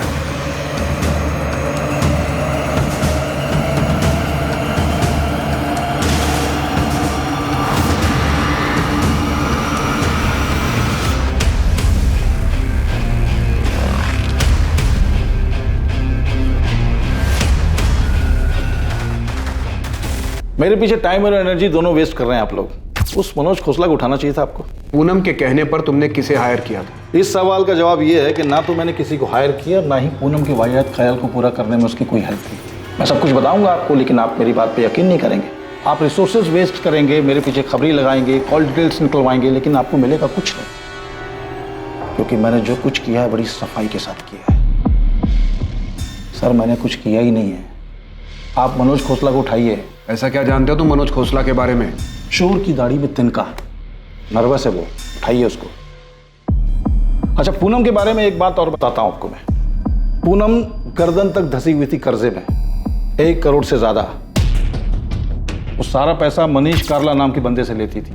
पूनम की गर्दन थी उसके हाथ में, तो पूनम के पास मनोज की गर्दन दबा के पैसे निकलवाने के अलावा कोई और रास्ता नहीं था। वो मनोज खोसला पे जोर दे रही थी कि वो फ्लैट बेचकर हिस्सा दे दे। फ्लैट की कीमत थी 1 करोड़ 25 लाख। मनोज, मुझे सिर्फ पैसे चाहिए, एनी हाउ जरूरत है मुझे। अब चाहे तुम मार्केट रेट पे 50% कैश दो या फिर फ्लैट बेचकर मुझे पैसे दो। इतना सब कुछ जानते हो तो ये बात पहले क्यों नहीं बताई गिरीश? सर, आप इन्वेस्टिगेशन करते हैं तो थोड़ी बहुत इन्वेस्टिगेशन हम भी कर देते हैं। आपके ऑफिसर से जब बात हुई तब मैंने ठान लिया कि इस किलर को मैं भी ढूंढूंगा, और ढूंढना शुरू भी कर दिया। आपके ऑफिसर को मैंने संजीव का दूसरा नंबर दिया, चेक कीजिए, देखिए माहिरा तलवार को ढूंढिए सर, उसके चैट मैसेज चेक कीजिए। सर, मैं दावे के साथ कह सकता हूं कि पूनम ने ये प्लान रचा ही नहीं। रूट दिखाने का कोई एंगल था ही नहीं। सर, ये बात तो कोई भी अपनी परेशानी में अपने पर्सनल भड़ास निकालने के लिए कर सकता है, और पूनम ने भी सिर्फ और सिर्फ सोचा ही था, और वो इसलिए क्योंकि वो काफी डिस्टर्ब थी अपने पति और माहिरा के अफेयर को लेकर। आप मनोज खोसला को उठाइए, शायद कोई ठोस लीड दे दे आपको। और वैसे मैं तो आपके लिए अवेलेबल हूँ 24/7। Thank you.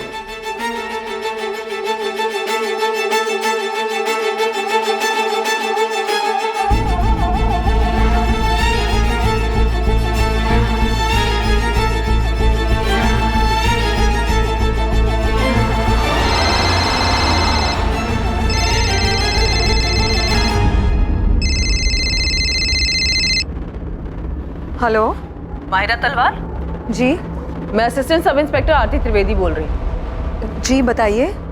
बात करनी है, कब आ सकती हो रसिक विहार पुलिस स्टेशन? मैम, कल मेरा वीकली ऑफ है तो मैं कल आ सकती हूँ। ठीक है, सुबह 10:30 बजे रसिक विहार पुलिस स्टेशन।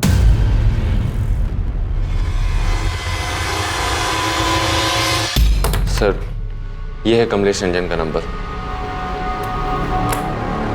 सर, पर मैं जो करवाना चाहता था वो ऐसे नहीं होना था। तो और क्या क्या करना चाहता था मनीष कालरा? सर, पूनम के घर पे अटैक का प्लान था ही नहीं, और प्लान में उसके हस्बैंड संजीव को किसी भी तरह का हार्म पहुंचाने का कोई इंटेंशन नहीं था हमारा, क्योंकि सर उससे मेरी कोई दुश्मनी है ही नहीं। सर, मैं मानता हूं कि मैंने पूनम को मारने के लिए कमलेश को सुपारी दी थी, लेकिन ये काम ऐसे नहीं होने वाला था। सर, कमलेश ने मुझे बताया था कि वो इसे रोड एक्सीडेंट में करेगा, उसके घर पे नहीं, ताकि पूनम का मर्डर एक हादसा लगे। पूरा प्लान रेडी है सेठ, कुछ ही दिनों में आपका काम हो जाएगा। अब तक तो काम हो जाना चाहिए था ना कमलेश। पूनम मुझे आए दिन धमकी दे रही है, मैं नहीं चाहता कि वो पुलिस के पास जाए। और एक तो तुम्हारा प्लान है कि... अरे सेठ, आप बेफिक्र रहिए, पूरी फील्डिंग हो चुकी है। पूनम कब पार्लर जाती है, किस रास्ते से घर जाती है, सब पता चल गया। किलिंग भी नहीं लगेगी, पूरा का पूरा एक्सीडेंट ही लगेगा। सर, कमलेश ने बताया था कि वो एक काम रोड एक्सीडेंट में करेगा, पर जो हुआ वो प्लान का हिस्सा था ही नहीं। मेरा भरोसा कीजिए सर। तेरा भरोसा करे मनीष कालरा? मर्डर की सुपारी दी है तूने, और उस हिस्ट्री शीटर ने तुझे एक्सीडेंट बताया। उस हिस्ट्री शीटर की बात का भरोसा करें हम? साले कमलेश रंजन को भी लटकाऊंगा और साथ में तुझे भी। पूनम के मर्डर के बाद इसी नंबर पे बात हुई थी तेरी कमलेश के साथ? ये नंबर तो बंद है। उसने नहीं मारा है पूनम को।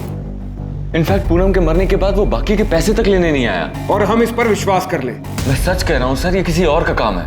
मैं सिर्फ पूनम को मरवाना चाहता था, क्योंकि तंग आ गया था मैं उससे। एक तो मेरे लोन के 1.5 करोड़ रुपए नहीं लौटा रही थी, और ऊपर से सर इस 2 नाव की सवारी में मेरा जीना मुश्किल हो गया था, फंस गया था सर मैं। तुमने आज तक एक भी इंस्टॉलमेंट नहीं लौटाया है। पर हम तो लवर्स हैं ना मनीष। हाँ, लेकिन ये लोन हमारे लवर्स वाले एंगल का हिस्सा नहीं है पूनम। तुम ये कैसी बातें कर रहे हो मनीष? पूनम, मुझे मेरे पैसे वापस चाहिए। मैंने वो पैसे तुम्हें एज ए लोन दिए थे। मनीष, दोनों पार्लर को मिलाकर भी कुछ खास रिटर्न नहीं आ रहा है, इसीलिए मैंने दिवाली पर हैवी डिस्काउंट ऑफर रखा है। क्या पता बिजनेस पिक कर जाए। और ये बात तुम्हें मुझसे ज्यादा अच्छे से पता है कि मार्केट स्लो डाउन है। इसलिए तो पैसे वापस मांग रहा हूँ पूनम। मैं मार्केट से अलग नहीं हूँ, मुझे भी पैसों की जरूरत है। पर अचानक ये पैसों की बात कहाँ से आ गई मनीष? क्या मैं तुम्हें वो सब कुछ नहीं दे पाई जो तुम्हें खुशी दे सके, जो तुम्हें चाहिए था? तो मुझे कोई एक तरफा नहीं मिला है पूनम, तुम्हें भी मुझसे वो सारी खुशियां मिली हैं। तुम्हें हो क्या गया है मनीष? पूनम, आज के बाद हम ऐसे नहीं मिलेंगे। आज ही आखिरी था, आज के बाद इट्स स्ट्रिक्टली बिजनेस। तुम प्लीज मेरे पैसे लौटा दो और भूल जाओ कि हमारे बीच में कुछ हुआ भी था। Avantika, am I right? उसी की वजह से तुम मेरे साथ ये कर रहे हो ना? तुम तो गए मनीष। बेस्ट लॉयर हायर करूंगी और रिद्धि मेरे साथ रहेगी और एलिमनी में इतना पैसा मांगूंगी ना कि तुम सड़क पर आ जाओगे। अवंतिका मैं सिर्फ सो रहे थे ना उसके साथ। मैं बहक गया था अवंतिका। पूनम बस मेरी क्लाइंट है। लेकिन अब तुम उसके क्लाइंट हो, होटल में उसके साथ गुलछर्रे उड़ाते हो। अब ये बात मैं सबको बताऊंगी, रिद्धि को भी और कोर्ट को भी। अवंतिका हम बस फिजिकल हुए थे। एक बार डाइवोर्स हो जाने दो, फिर मैं भी ढूंढ लूंगी किसी, सिर्फ फिजिकल होने के लिए। अवंतिका चिल्लाओ मत, रहो उसी के पास। शादी करो या बाहर में जाओ, मैं तुम्हें रास्ते पर ला दूंगी, बर्बाद करके छोड़ूंगी। अवंतिका को अचानक सब कुछ पता चल गया, इसलिए अचानक तुम मुझे छोड़ रहे हो। अवंतिका मेरी वाइफ है, मेरी फैमिली है, और हम दोनों के बीच में जो हो रहा है वो कभी खत्म नहीं हो सकता मनीष। तुम कैसी बात कर रही हो पूनम? तुम्हारी खुद की फैमिली है, हस्बैंड है। हस्बैंड, राइट, हस्बैंड जिसका अफेयर किसी और के साथ चल रहा है। अरे तो उसमें मैं क्या करूं पूनम? देखो तुम प्लीज मेरे लोन के पैसे मुझे लौटा दो और भूल जाओ कि हम एक दूसरे को कभी जानते भी नहीं। हम दोनों के बीच जो कुछ हुआ उसमें हम दोनों की मर्जी थी, तो जब चाहो तुम मुंह उठाकर सब कुछ खत्म नहीं कर सकते। सर घर पे अवंतिका मुझे धमका रही थी और बाहर पूनम। सर अवंतिका तो मेरी वाइफ है, मैं उसे नहीं छोड़ सकता था, पर पूनम ने तो सारी लिमिट्स क्रॉस कर दी थी। मैं तुम्हें बर्बाद कर दूंगी मनीष, कहीं का नहीं छोड़ूंगी तुम्हें। ये सही नहीं है पूनम, तुम मेरे साथ थी क्योंकि तुम्हें भी अच्छा लग रहा था, पर अब नहीं। मुझसे भागना इतना भी आसान नहीं है मनीष। मैं तुमसे भाग नहीं रहा हूँ। मैं भागने भी नहीं दूंगी मनीष। अगर तुम्हारी वाइफ तुम्हें कोर्ट में ले जाने की धमकी दे रही है तो मैं तुम्हें पुलिस स्टेशन लेके जाऊंगी। लेकिन मैंने तुम्हारा किया क्या है पूनम?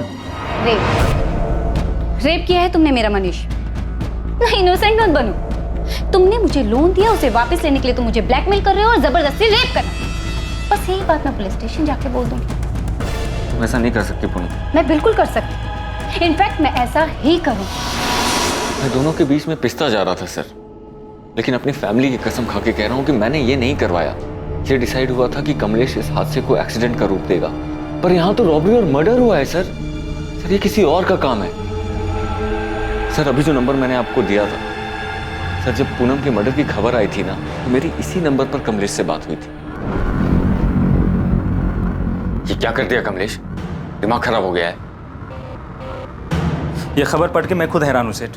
तुमने क्या कहा था? उसका एक्सीडेंट होगा। अरे सेठ हमने कुछ किया ही नहीं है। झूठ मत बोलो। मैं क्यों झूठ बोलूंगा सेठ? मैंने सुपारी उठाई, काम किया होता तो आपको फोन करता, बैलेंस पेमेंट लेने आता, और हमने तो एक्सीडेंट सोचा था ना, पर किसी टेढ़ी खोपड़ी ने घर में घुस के मार दिया तुम्हें। सर मैं कसम खा के कह रहा हूँ कि मैंने सुपारी दी थी, लेकिन प्लान एक्सीडेंट का ही था। साले तेरे जैसे मास्टरमाइंड और कमलेश जैसे हिस्ट्री शीटर पर भरोसा करने लगे ना, तो हमें नौकरी छोड़ के घर बैठ जाना चाहिए।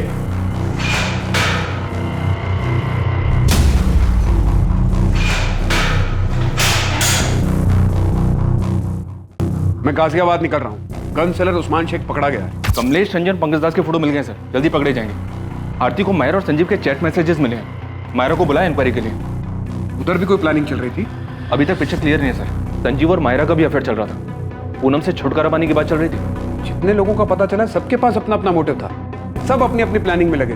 सर ये पूनम का भाई मनोज खोसला, इसको भी उठवाता हूँ। इस रॉबरी कम मर्डर के पीछे के षड्यंत्र की दस्तक हर तरफ से आ रही है। इल्जाम किसी पर भी लगाया जा सकता था, या तो पूनम पर जो मर चुकी थी, या फिर संजीव पर जो बेहोशी की हालत में था। हर एक का मकसद और इरादा बिल्कुल फिट हो रहा था, लेकिन असली गुनहगार अब भी पहुंच के बाहर था। मैंने बल्लू को .25 कोलेट गन बेची थी, ये मैं यादव साहब को पहले ही बता चुका हूँ, लेकिन ये वाला कांड किसने किया ये मैं नहीं जानता। मैं बस गन बेचता हूँ साहब, उसे चलाने का काम नहीं करता। बल्लू को कितनी गन्स बेची है? 2। कब? यही कोई 1 महीना पहले। मतलब उसके बेल पे बाहर आने के बाद? हाँ। कहाँ? अबे बाजार मत लगाओ उस्मान, सीधा वो .25 कोलेट निकालो और साथ में 20 गोलियां। लग रहा है जज गई हाथ में। कहा था ना मक्खन है मक्खन। मक्खन तो है। सुनो साथ में उसके वो साइलेंसर भी देना। एक या दोनों के लिए? दोनों के लिए। 2 साइलेंसर्स खरीदे थे उसने? जी, 2 .25 कोलेट गन, 20 गोलियां और 2 साइलेंसर्स। ये सारा सामान बल्लू ने करीब 1 महीना पहले खरीदा है। मनोज को उठा लिया सर, उसे भी इंटरोगेट करूंगा। कर लो जायसवाल, लेकिन हमारा प्राइम सस्पेक्ट बल्लू ही है। मनीष कालरा भी शायद सच बोल रहा है कि उसने प्लान किया था सुपारी किलर कमलेश के साथ मिलकर, लेकिन काम जरूर बल्लू ही कर गया। सर मुझे माहिरा के चैट्स मिले। संजीव और किसी शोएब नाम के बंदे के साथ उसके जो चैट्स हैं उनसे काफी कुछ मिला है। शोएब के मैसेजेस से ये लग रहा है कि शोएब माहिरा को ब्लैकमेल कर रहा था। तो उसने मैसेज भेजा कि मैं अच्छी तरह जानता हूँ कि तुमने कैसे प्लान बनाया और कैसे अंजाम दिया। मैं उन दोनों को भी अच्छे से जानता हूँ जिसे तुमने भेजा था, फोन करो।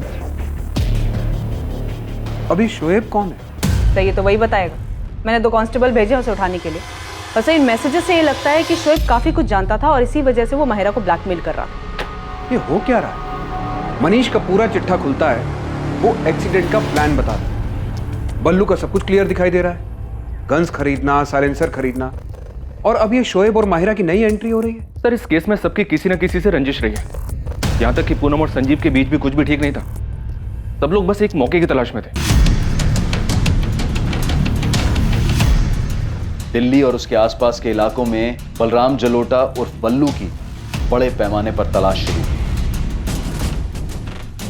माहिरा तलवार के एंगल को भी अनदेखा नहीं किया जा सकता था। उसके चैट मैसेजेस से साफ पता चल रहा था कि वो भी पूनम से छुटकारा पाने की फिराक में थी। संजीव जो उन हमलावरों के बारे में बता सकता था, वो अब भी बेहोश था। यार संजीव को होश ही नहीं आ रहा है। परेशानी की तो बात है यार, वो ऐसे ही रहेगा क्या पूरी लाइफ? नहीं यार, ऐसे मत बोल, सब ठीक हो। यमुना, संजीव के अकाउंट में तो सिर्फ 6 लाख रुपए और वो बल्लू 15 लाख रुपए के लिए उसके पीछे पड़ा हुआ था। संजीव देता भी तो कैसे? कैसी हालत में पहुंचा दिया हमारे बेटे को। डॉक्टर भी कुछ बता ही नहीं रहे संजीव को कब होश आएगा। बोल रहे बाकी सब ठीक है। जब सब ठीक है तो वो होश में क्यों नहीं आ रहा है? संजीव चोपड़ा के माता पिता इस बात से चिंतित थे कि संजीव को कब होश आएगा और कब उसकी हालत फिर पहले जैसी सामान्य होगी। वहीं दूसरी ओर पूनम के माता पिता अब भी अपनी बेटी को खोने के गम से उभर नहीं पाए थे और ना ही उनके परिवार को यह अंदाजा था कि संजीव और पूनम के बीच वास्तव में हालात कितने बिगड़ चुके थे। हाँ, मेरे और पूनम के बीच में फ्लैट को लेकर नोकझोंक हुई थी, लेकिन इसका मतलब ये नहीं है सर कि आप उसके मर्डर को लेकर के मुझ पर शक करें। मैंने संजीव का नाम लिया, इसलिए आप मुझसे पूछताछ कर रहे हैं। तुमने संजीव पर तो आरोप लगाया, पर अपने झगड़े के बारे में कुछ नहीं बताया। अभी तुम ये बताओ, पूनम के साथ झगड़े की वजह कोई और भी थी क्या? बिजनेस में लॉसेस की वजह से पूनम को फ्लैट में हिस्सा चाहिए था। वो फ्लैट जो मेरे फादर पहले ही मेरे नाम कर चुके थे। और तुम उसे कुछ देना नहीं चाहते थे, और अब तो देने की जरूरत भी नहीं पड़ेगी। वो तो रही नहीं। कैसी बात कर रहे हैं आप? मैं अपनी बहन पूनम को क्यों मारूंगा सर? पूनम ने मुझे कॉल किया था ये बताने के लिए कि उसे संजीव से डर लगने लगा है। संजीव उसे मारने की प्लानिंग कर रहा है और अब संजीव के फादर बीच में बल्लू का नाम घुसेड़ रहे हैं। सर आप ही सोचिए, बल्लू क्यों मांगेगा 15 लाख? एक शोषण मांगने वाले को ये पता होता है कि सामने वाला पैसे दे पाएगा या नहीं दे पाएगा। संजीव का रियल एस्टेट का बिजनेस बिल्कुल ठंडा चल रहा था और उधर पूनम, सर पूनम ने भी जो 3rd ब्रांच खोली थी अपने पार्लर की, उससे भी कोई खास रिटर्न नहीं आ रहा था। सर पूनम ने बहुत पैसे लोन पे लिए हुए थे और लाखों रुपए तो उसने संजीव को दिया था। उसके पैसे भी रख लिए और उसका मर्डर भी कर दिया संजीव ने। मर्डर करने का प्लान हमें तुम्हारी बहन की तरफ से भी मिला है। मिला होगा सर, और भी बहुत कुछ मिला होगा। संजीव और पूनम के अफेयर्स भी मिले होंगे, लेकिन सच सामने है सर। आज संजीव जिंदा है और मेरी बहन मर गई। अगर मेरी बहन ने यह प्लान किया होता तो आज वो जिंदा हो। सर आपको मेरे बारे में जो पता करना है, जिससे पूछताछ करनी है कर लीजिए, लेकिन सच यही है जो मैं कह रहा हूं। इन सब के पीछे संजीव है सर। गोली गलती से संजीव पे चल गई होगी और वो विक्टिम बन गया। कहो तो तुम्हारे और संजीव के सारे मैसेजेस दिखाऊं? काफी परेशान थे तुम दोनों। पूनम संजीव को नहीं छोड़ रही थी। तुम्हें लगा हॉस्पिटल नहीं जाओगी तो पुलिस के रडार से बच जाओगी। मैम हॉस्पिटल जाती भी तो क्या करती? संजीव से मिलने से पहले मुझे 1000 सवाल के जवाब देने पड़ते। संजीव और मैंने कई बार डिस्कस किया कि हम आगे क्या करेंगे, लेकिन संजीव में कभी हिम्मत ही नहीं थी कि वो सीधा सीधा जाके पूनम से बात कर सके। तुम उसे बता क्यों नहीं देते कि तुम किसी और के साथ रहना चाहते हो? पूनम ना बहुत पजेसिव। तो क्या मैं ये समझूं कि तुम मेरे साथ सिर्फ एंजॉयमेंट के लिए हो? ऐसा नहीं है मायरा, तुम बात समझने की कोशिश करो। पिछले 1-1.5 साल से मेरा बिजनेस बहुत डाउन चल रहा है और मैंने पूनम से बहुत सारे पैसे लिए और पूनम ने भी वो पैसे सामने से लोन पर उठाए। मतलब तुम उसे इसीलिए नहीं छोड़ सकते क्योंकि तुमने उससे पैसे लिए हैं? वो मुझे नहीं छोड़ेगी। बहुत खतरनाक औरत है। क्या कहा तुमने संजीव? क्या कहा? तुम्हें अलग होना? तुम्हें ये अचानक हो क्या गया है? जब से हम मिले तब से अब तक हम दोनों के बीच काफी कुछ बदल चुका है। साफ साफ बोलो, क्या कहना है? मैं जानता हूँ तुम्हारी लाइफ में, मेरी लाइफ में कोई है? तुम पीछा कर रहे हो मेरा ये मतलब नहीं था। तो फिर क्या मतलब था? क्या मतलब समझूं मैं? कि तुम्हारे मतलब की कोई मिल गई है तुम्हें? नहीं। तुम अलग होने की सोच भी कैसे सकते हो संजीव? तुम्हारे लिए 50 लाख का लोन उठाया है मैंने, और तुम बड़े आराम से हजम करके अलग होना चाहते हो मुझसे। नहीं, बस मैं सोच रहा था कि क्या वैसे भी हम दोनों एक दूसरे से खुश है क्या? सब समझ में आ रहा है मुझे, समझ भी आ रहा है और दिख भी रहा है। तुम्हें कोई खुश करने वाली मिल गई और तुमने एक बढ़िया सी खिचड़ी बनाई और मुझे सर्व कर ली। ऐसा कुछ नहीं है। और ऐसा होना भी नहीं चाहिए संजीव। अगर ऐसा हुआ तो तुम्हारा क्या हाल होगा तुम सोच भी नहीं सकते। इनडायरेक्टली मैंने उससे डिवोर्स की बात की तो उसके अंदर का भूत बाहर आ गया। अगर पूनम ही हमारी सारी दिक्कत है तो इस दिक्कत को जड़ से खत्म कर देते हैं। देखो, शहर में बहुत सारी रॉबरीज हो रही हैं और अभी तक कोई पकड़ा नहीं गया है, तो किसी एक रॉबरी में पूनम मर भी तो सकती है। नहीं मायरा, ये सॉल्यूशन नहीं है, इससे तो सब बर्बाद हो जाएगा। तो फिर हमें आबाद करने का कोई और प्लान है क्या तुम्हारे पास? मैं अपनी बात आगे बोल भी नहीं पाई थी कि संजीव ने सुनने से भी इनकार कर दिया। पर तुमने ये सोचा कि ये रॉबरी वाला प्लान काम कर जाए। हाँ, और उसका नतीजा मैं आज तक भुगत रही हूँ। जिसके मैसेजेस ट्रेस करके आप मुझ तक पहुँची हैं, शोएब, उसने उस दिन मेरी सारी बातें रिकॉर्ड कर ली थी, और उसके बाद उसने मुझसे ज़बरदस्ती बहुत कुछ लिया है। मेरी इज्जत। शोएब कॉलेज में मेरा बॉयफ्रेंड था, लेकिन अब नहीं है, और ये बात उससे बर्दाश्त ही नहीं हो रही। वो मेरा पीछा करता है, उस रिकॉर्डिंग से मुझे ब्लैकमेल करता है। मेरी कुछ लाइफ ही नहीं बची है।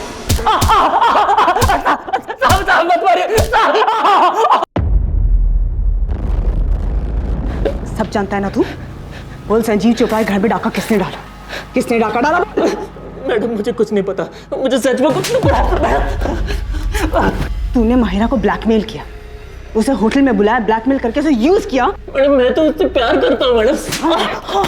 भले इसको प्यार कहते हैं? प्यार कहते हैं इसे? बता, वो दोनों किलर्स कौन थे? किसने भेजा था उन्हें? माहिरा ने? बोल। मैडम, मुझे सच में कुछ नहीं पता मैडम। मैंने तो बस संजीव और माहिरा की बातें सुनी थी, और माहिरा को वापस पाने के लिए मैंने उनका वीडियो बनाया और उसको ब्लैकमेल करने लगा। मुझे माफ मैडम, मैं आपके पैर पकड़ के माफी मांगता हूँ। मैं माहिरा के भी पैर पकड़ के माफी मांग लूंगा। प्लीज मुझे मत मारिए मैडम, प्लीज मुझे माफ कर दीजिए मैडम, प्लीज मुझे माफ कर दीजिए। सर, ये मनोज इस केस में फिट ही नहीं बैठता है। इसके पेरेंट्स तो ये सुनकर शॉक्ड हो गए थे कि भाई बहन के बीच फ्लैट को लेकर झगड़ा चल रहा था। मायरा से भी कुछ पता नहीं चला? तो शोएब कन्फेस कर रहा है, वो माहिरा को सिर्फ ब्लैकमेल कर रहा था, कोई एंगल नहीं है। तब तो एक ही एंगल बचता है, बल्लू का। सबसे पहले उसी का नाम आया था, सब फिट बैठता उस पर। हाँ नदीम, बोल। बल्लू की कोई खबर? बल्लू की तो खबर नहीं मिली साहब, पर ये मनीष ने जिसको सुपारी दी थी कमलेश रंजन, वो वापस लौटा है। यहाँ हुसैन नगर में किराए पे कमरा उठाया है। तू नजर रख, मैं पहुंचता हूँ अभी। सर, ये कमलेश रंजन वापस लौटा है। उठाओ उसे। ये तो साफ है कि पूनम चोपड़ा को मारने की सुपारी मनीष कालरा ने दी थी, लेकिन उसका कहना है कि मर्डर उसकी सुपारी पर नहीं। मनीष तो है हमारे पास लॉकअप। एक बार कमलेश हाथ लग जाए तो पता चल जाए कि कमलेश के दिमाग में क्या चल रहा है। कहीं उसने मनीष से कुछ झूठ तो नहीं बोला? ठीक है, मैं बात करता हूँ।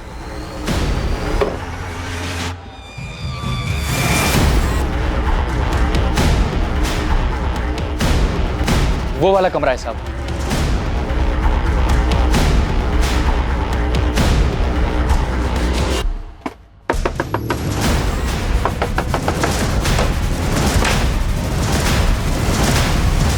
हमारा निशाना कभी नहीं चूकता। कमलेश रंजन, तुमने जो किया है उसे भुगतना तो पड़ेगा मनीष। तुमने अपनी कब्र खुद खो दी। माफ कर दो मुझे, मैं तो बस सब पहले जैसा ठीक करना चाहता था। पहले जैसा अब कुछ नहीं रहा मनीष, सब कुछ बिगड़ चुका है। ये दरार तुमने पैदा की, खूनी बन गए तुम। कहाँ है तेरा साथी पंकज? पता नहीं साहब, ये कांड होने के बाद हम अपने अपने रास्ते निकल गए। उसके बाद बात नहीं हुई हमारी। वो कोलकाता की तरफ गया था। कैश कितना था और गहना कितना मिला? काहे का कैश? अबे वो कमलेश, ज्यादा होशियारी मत कर, समझा? वो मनीष हमारे हाथ में है, प्लान जानते हैं हम। 3-4 और रॉबरी तेरे नाम पे डाल देंगे, गोली मार देंगे, कोई नहीं आएगा तुझे पूछने कमलेश। हाँ साहब, आप कर सकते हो, पर मुझे मारने से असली मुजरिम तो नहीं मिलेगा ना। मैं खुद हैरान हूँ। मनीष सेठ से सुपारी मैंने उठाया था। मैं और पंकज ये काम 16 तारीख को करने वाले थे। एक्सीडेंट के लिए हमने गाड़ी भी जुगाड़ लिया था, पर उससे पहले ही 14 की रात को कोई ये कांड कर दिया। तो सुपारी गैंग में तुझे खबर नहीं मिली कि एक ही आदमी की डबल सुपारी बट रही है? नहीं पता चला साहब, जितों को जानता हूँ पूछ पूछ के थक गया हूँ।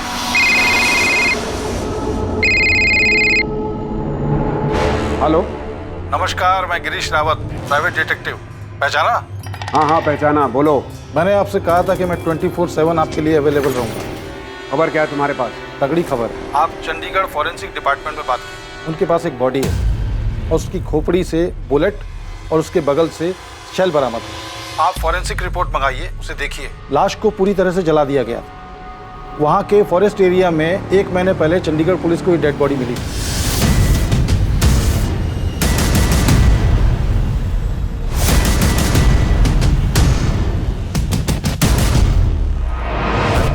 ये चंडीगढ़ वाले मर्डर केस में बुलेट .25 कॉलेट गन से चलाई गई। तुम्हें कैसे मालूम कि .25 कॉलेट गन हमारे केस में भी शामिल है? Thank you inspector. आप तो तारीफ करेंगे नहीं तो सोचा मैं ही थैंक यू बोल देता हूँ। वैसे ये इन्फॉर्मेशन मुझे अपने चंडीगढ़ नेटवर्क से मिली थी और आज तक चंडीगढ़ पुलिस को ये नहीं मालूम कि डेड बॉडी किसकी है। शायद ये इन्फॉर्मेशन आपके कुछ काम आ जाए। 2 .25 कोलेट गन, 20 गोलियां और 2 साइलेंसर्स। ये सारा सामान बल्लू ने करीब 1 महीना पहले खरीदा है। जी सर, जंगल में मिली थी बॉडी 17 सितंबर की बात, एकदम जली हुई कंडीशन में। आज तक पहचान नहीं हो पाई विक्टिम की, वैसे पहचानना मुश्किल है। ये मर्डर बलराम जलोटा उर्फ बल्लू का ही काम होगा। हाँ, दिल्ली पुलिस हेडक्वार्टर से वांटेड लिस्ट आई, उसमें फोटो मिला है उसका। बल्लू हमारे यहाँ से वांटेड है, murder cum robbery case. Murder में यहाँ जो गन यूज हुई है वो .25 कॉलेट गन है। शायद तुम्हें भी यही मिला। हाँ यही है। बुलेट विक्टिम के स्कल से रिकवर हुआ था और सेल भी वहीं पास में पड़ा था। FSL के पास ही है वो, और रिपोर्ट दी है उन्होंने कि गोली .25 कॉलेट गन से ही चली थी। मुझे FSL से वो बुलेट चाहिए। मेरा ऑफिसर अंकुर सिन्हा ये कोऑर्डिनेट करेगा। बुलेट आपको मिल जाएगी सर। क्राइम सीन और बर्न्ड बॉडी के फोटो भी हैं हमारे पास, पर बॉडी हमने क्रिमिनेट कर दी। पर विक्टिम का DNA प्रिजर्व्ड है। आइडेंटिटी ट्रेस करने में दिक्कत इसलिए आ रही है क्योंकि कोई मिसिंग रिपोर्ट ही मैच नहीं हो पा रही। एक अनजान आदमी की चंडीगढ़ में हुई हत्या और उस हत्या में इस्तेमाल की गई गन का संजीव और पूनम के घर पर हुई डकैती और हत्या के केस से निश्चित तौर पर संबंध था। मगर इन कड़ियों को जोड़ पाना और प्राइम सस्पेक्ट बलराम जलोटा और बल्लू तक पहुंच पाना पुलिस के लिए आसान साबित नहीं होने वाला। इस मामले में हॉस्पिटल से अभी कुछ और चीजें सामने आनी थी, जहां संजीव चोपड़ा धीरे धीरे रिकवर हो रहा था। सर, एक गुड न्यूज है। ये खबर मैंने आपको पहले इसलिए नहीं दी बिकॉज मैं आपको डिसअपॉइंट नहीं करना चाहता था। संजीव चोपड़ा को होश आ गया डॉक्टर? जी हाँ, 3 दिन पहले। अब संजीव बात करने की कंडीशन में है, लेकिन मैं आपको 5 मिनट से ज्यादा अलाउ नहीं कर सकता। इन्वेस्टिगेटिंग टीम को उम्मीद थी कि संजीव चोपड़ा होश में आकर उन्हें हमलावरों के बारे में बताएगा, कोई जानकारी या सुराग देगा। लेकिन क्या वाकई ये जानकारी कुछ अलग साबित होने वाली है, जो कि इन्वेस्टिगेटिंग टीम को पहले से नहीं पता था? संजीव,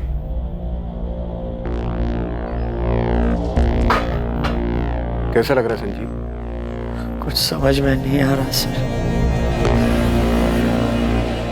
पता नहीं अब बड़े बड़े कितना वक्त बीत गया। पूनम के बारे में पता चला?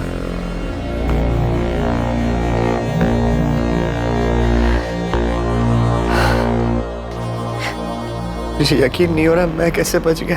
तुम्हारे फादर ने तुम्हारे कजन बल्लू का नाम लिया, वो धमका रहा था तुम्हें? हाँ सर, बल्लू ने ही धमकी दी थी। मुझे क्या पता था वो सच में ऐसा कुछ करेगा। पक्का वो बल्लू ही था? हाँ सर, वो बल्लू ही था। अरे कौन है भाई?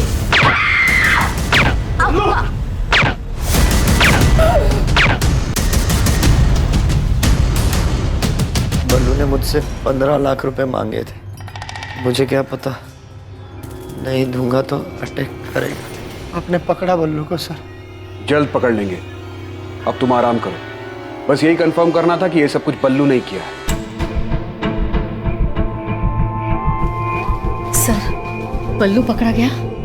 हर जगह पुलिस अलर्ट है उसके लिए, जल्दी पकड़ा जाएगा। आप संजीव का ख्याल रखिए।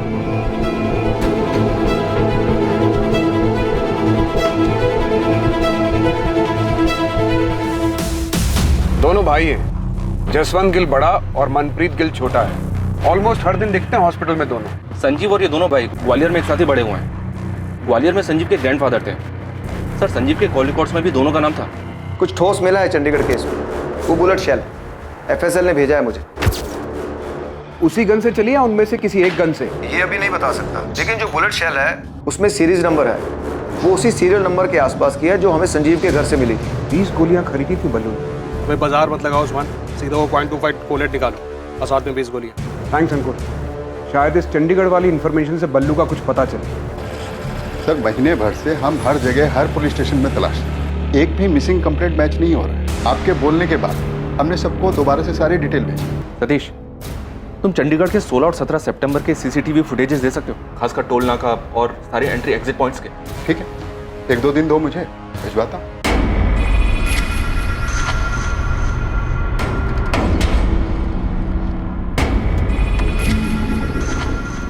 जसवंत, वो बंदा दिखाई दे रहा है तुझे? कौन? वही जो बाइक के पास खड़ा लाइनिंग टी शर्ट वाला। वो 2 दिन से यहीं दिखाई दे रहा है। हाँ यार, इसको तो हॉस्पिटल के अंदर भी देखा था मैंने। ये ले भाई।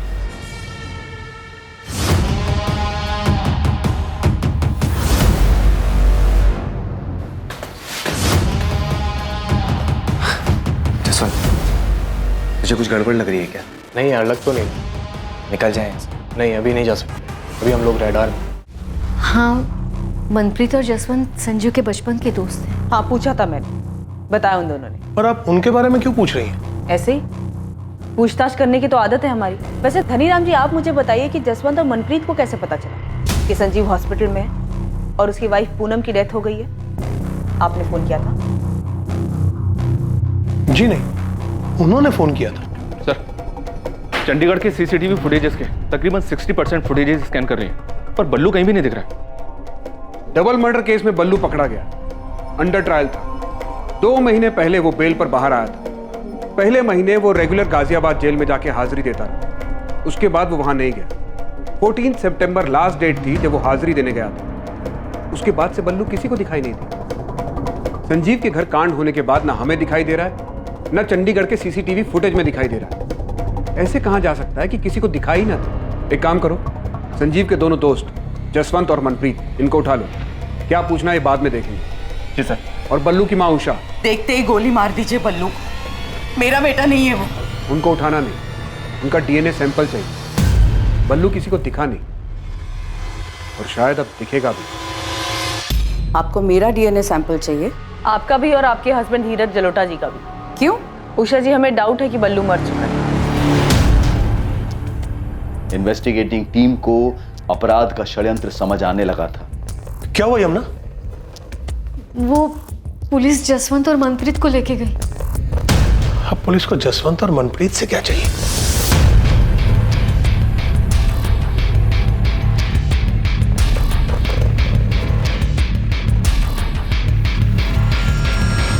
चंडीगढ़ से मिली अनजान लाश के प्रिजर्व किए गए डीएनए सैंपल्स बलराम जलोटा उर्फ बल्लू के माता पिता उषा और धीरज जलोटा के डीएनए सैंपल्स के साथ मैचिंग के लिए भेजे गए। बैठ जाओ।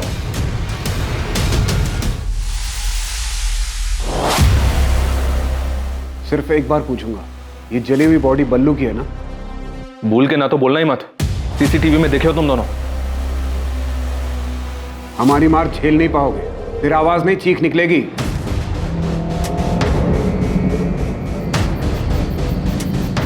लो, बन गई बोतल। इतने दिन से प्रैक्टिस कर रहे हो ना? चलो, अब लगाओ निशाना। बाएं आंख बंद करो, 1 2 3 में बोतल धड़ाम। और इतनी पास में बोतल बांधा है कि आसानी से बोतल फूटनी चाहिए, ठीक है?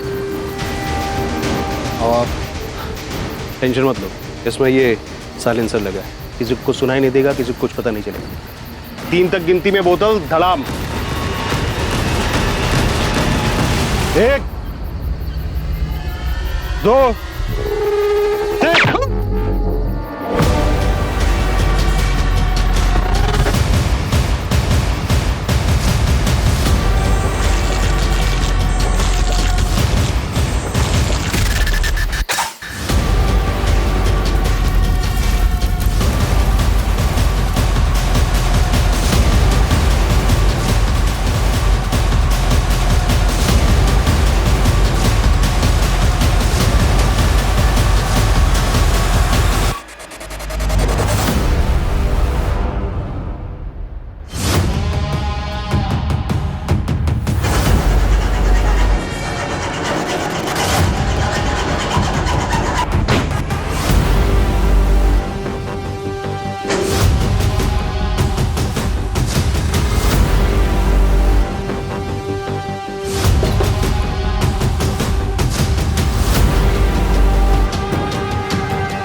है? कौन है ओए? कौन है? सर, प्लान हमारा नहीं था सर।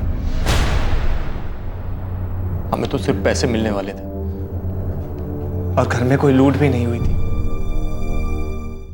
सर, प्लान हमारा नहीं था सर। हमें तो सिर्फ पैसे मिलने वाले थे और घर में कोई लूट भी नहीं हुई थी। तो चेक साइन कर देना यार संजीव। संजीव लाले पड़ी, कब से तेरा होश में आने का इंतजार कर रहे थे। मेरी ये हालत तेरी वजह से हुई है मनप्रीत। लेकिन काम तो हो गया ना यार, देख काम हो गया। अब पता नहीं कभी उठ भी पाऊंगा या नहीं। बोलता है काम तो हो गया। बोल संजू, क्या काम है? तेरे लिए जो भी होगा सब कर दूंगा। पूनम को मारना है, डाइवोर्स दे दे। पूनम ना मुझे डाइवोर्स देगी ना मुझे छोड़ेगी। पहले वो सारे पैसे लौटा दो जो मैंने तुम्हें लोन पर उठा कर दिए, उसके बाद इस कोठी पर मेरा नाम लिखवा दो। तो पूनम भरोसा करो मुझ पर, मैं डाइवोर्स के बाद में भी पैसे लौटा दूंगा। बेवकूफ समझाया क्या तुमने मुझे संजीव? हाँ, मनीष का लोन मेरे सर पर है तो इस बात का फायदा उठाकर तुम मुझे छोड़कर वो माहिरा के साथ चले जाओ। पर यू नो व्हाट, मैं तुम दोनों को देखकर ना तो खुश हो पाऊंगी ना डाइवोर्स दे, जिंदगी बर्बाद कर दूंगी, रगड़ दूंगी तुम्हें। और ऐसा करने से तुम्हारे कलेजे को ठंडक पहुंचेगी। चाहे कुछ भी हो, तुम्हें आराम से नहीं। और रही बात डाइवोर्स की, तो सोचना भी मत। हटा देंगे तुम्हारे रास्ते से गाड़ा। हमको क्या मिलेगा? तू बता। 15 लाख दिए, लेकिन तू ये कांड नहीं करेगा। तो तुम करोगे? मेरे 2 दोस्तों को तैयार कर, गन चलाने की ट्रेनिंग दे, वो करेंगे काम। ऐसा तभी तो पुलिस को लूट और रॉबरी का केस लगेगा और मैं बोलूंगा कि तू एक्सटॉर्शन के पैसे के लिए मेरे पीछे पड़ गया था, तो पुलिस के रडार में आएगा ही नहीं और पुलिस तुझ तक पहुंच नहीं पाएगी। देखो, शहर में बहुत सारी रॉबरीज हो रही है और अभी तक कोई पकड़ा नहीं गया है, तो किसी एक रॉबरी में पूनम मर भी तो सकती है। एक तरफ पुलिस को लूट और रॉबरी का केस लगेगा और दूसरी तरफ तेरा नाम आएगा एक्सटॉर्शन। पुलिस किसी नतीजे पर पहुंच नहीं पाई और थोड़े दिनों में अपने आप ये केस बंद हो जाएगा। धन्य हो मेरे भाई। मैं सोच रहा था कि अपने खानदान में सिर्फ क्रिमिनल बुद्धि ना मेरे पास ही है, लेकिन तुम तो मुझसे भी आगे की सोच रहे हो। कमाल है। जसवंत और मनप्रीत को सिखा गन कैसे चलाते हैं। गन पर साइलेंसर होना चाहिए। टेंशन मत लो, हो जाएगा। कब करना है फाइनल डेट बता। तू गन का इंतजाम कर, ट्रेनिंग दे, डेट में बता दो।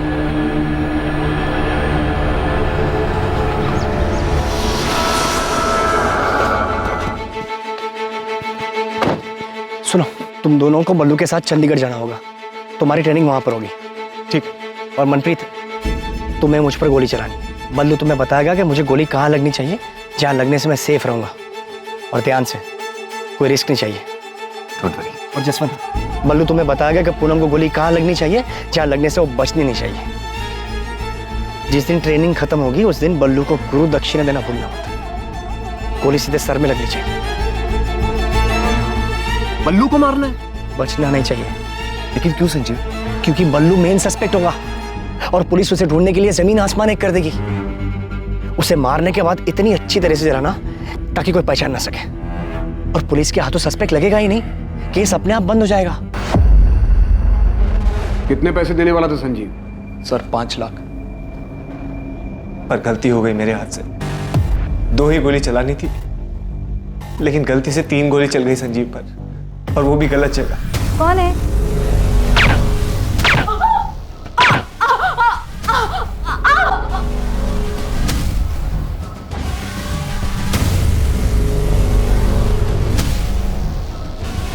चला, अब गोली चला मुझ पर, ध्यान से। 3 गोली क्यों चला दी? भाई गलती से चल के भाई। संजीव, संजीव, संजीव, उठ संजीव, संजीव, संजीव। तुझे ट्रेनिंग भी दी थी ना, 2 गोली बोला था, तूने 3 गोली चला दी। गिनती भी नहीं आती कि कुछ और प्लान कर रहा था तू? संजीव ऐसा नहीं है यार, गलती से चल गई थी, जानबूझ के नहीं किया। गलती हो गई यार, समझना है। फुटो यहाँ से। जब मैं ठीक हो जाऊंगा तब पैसे की बात करेंगे। जाओ निकलो यहाँ से।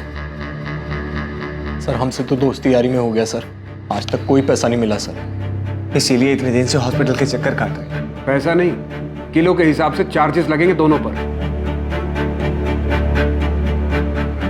ये तो नहीं पता तू कब फिर से ठीक होगा संजीव चोपड़ा, पर जब भी चलने फिरने लायक होगा तब हम लेंगे तेरी कस्टडी। डिवोर्स के लिए कोर्ट जाता, उसमें कम दिमाग खर्च होता तेरा। इतना दिमाग बेवकूफी वाले काम में लगा दिया और क्रिमिनल बन गया तू।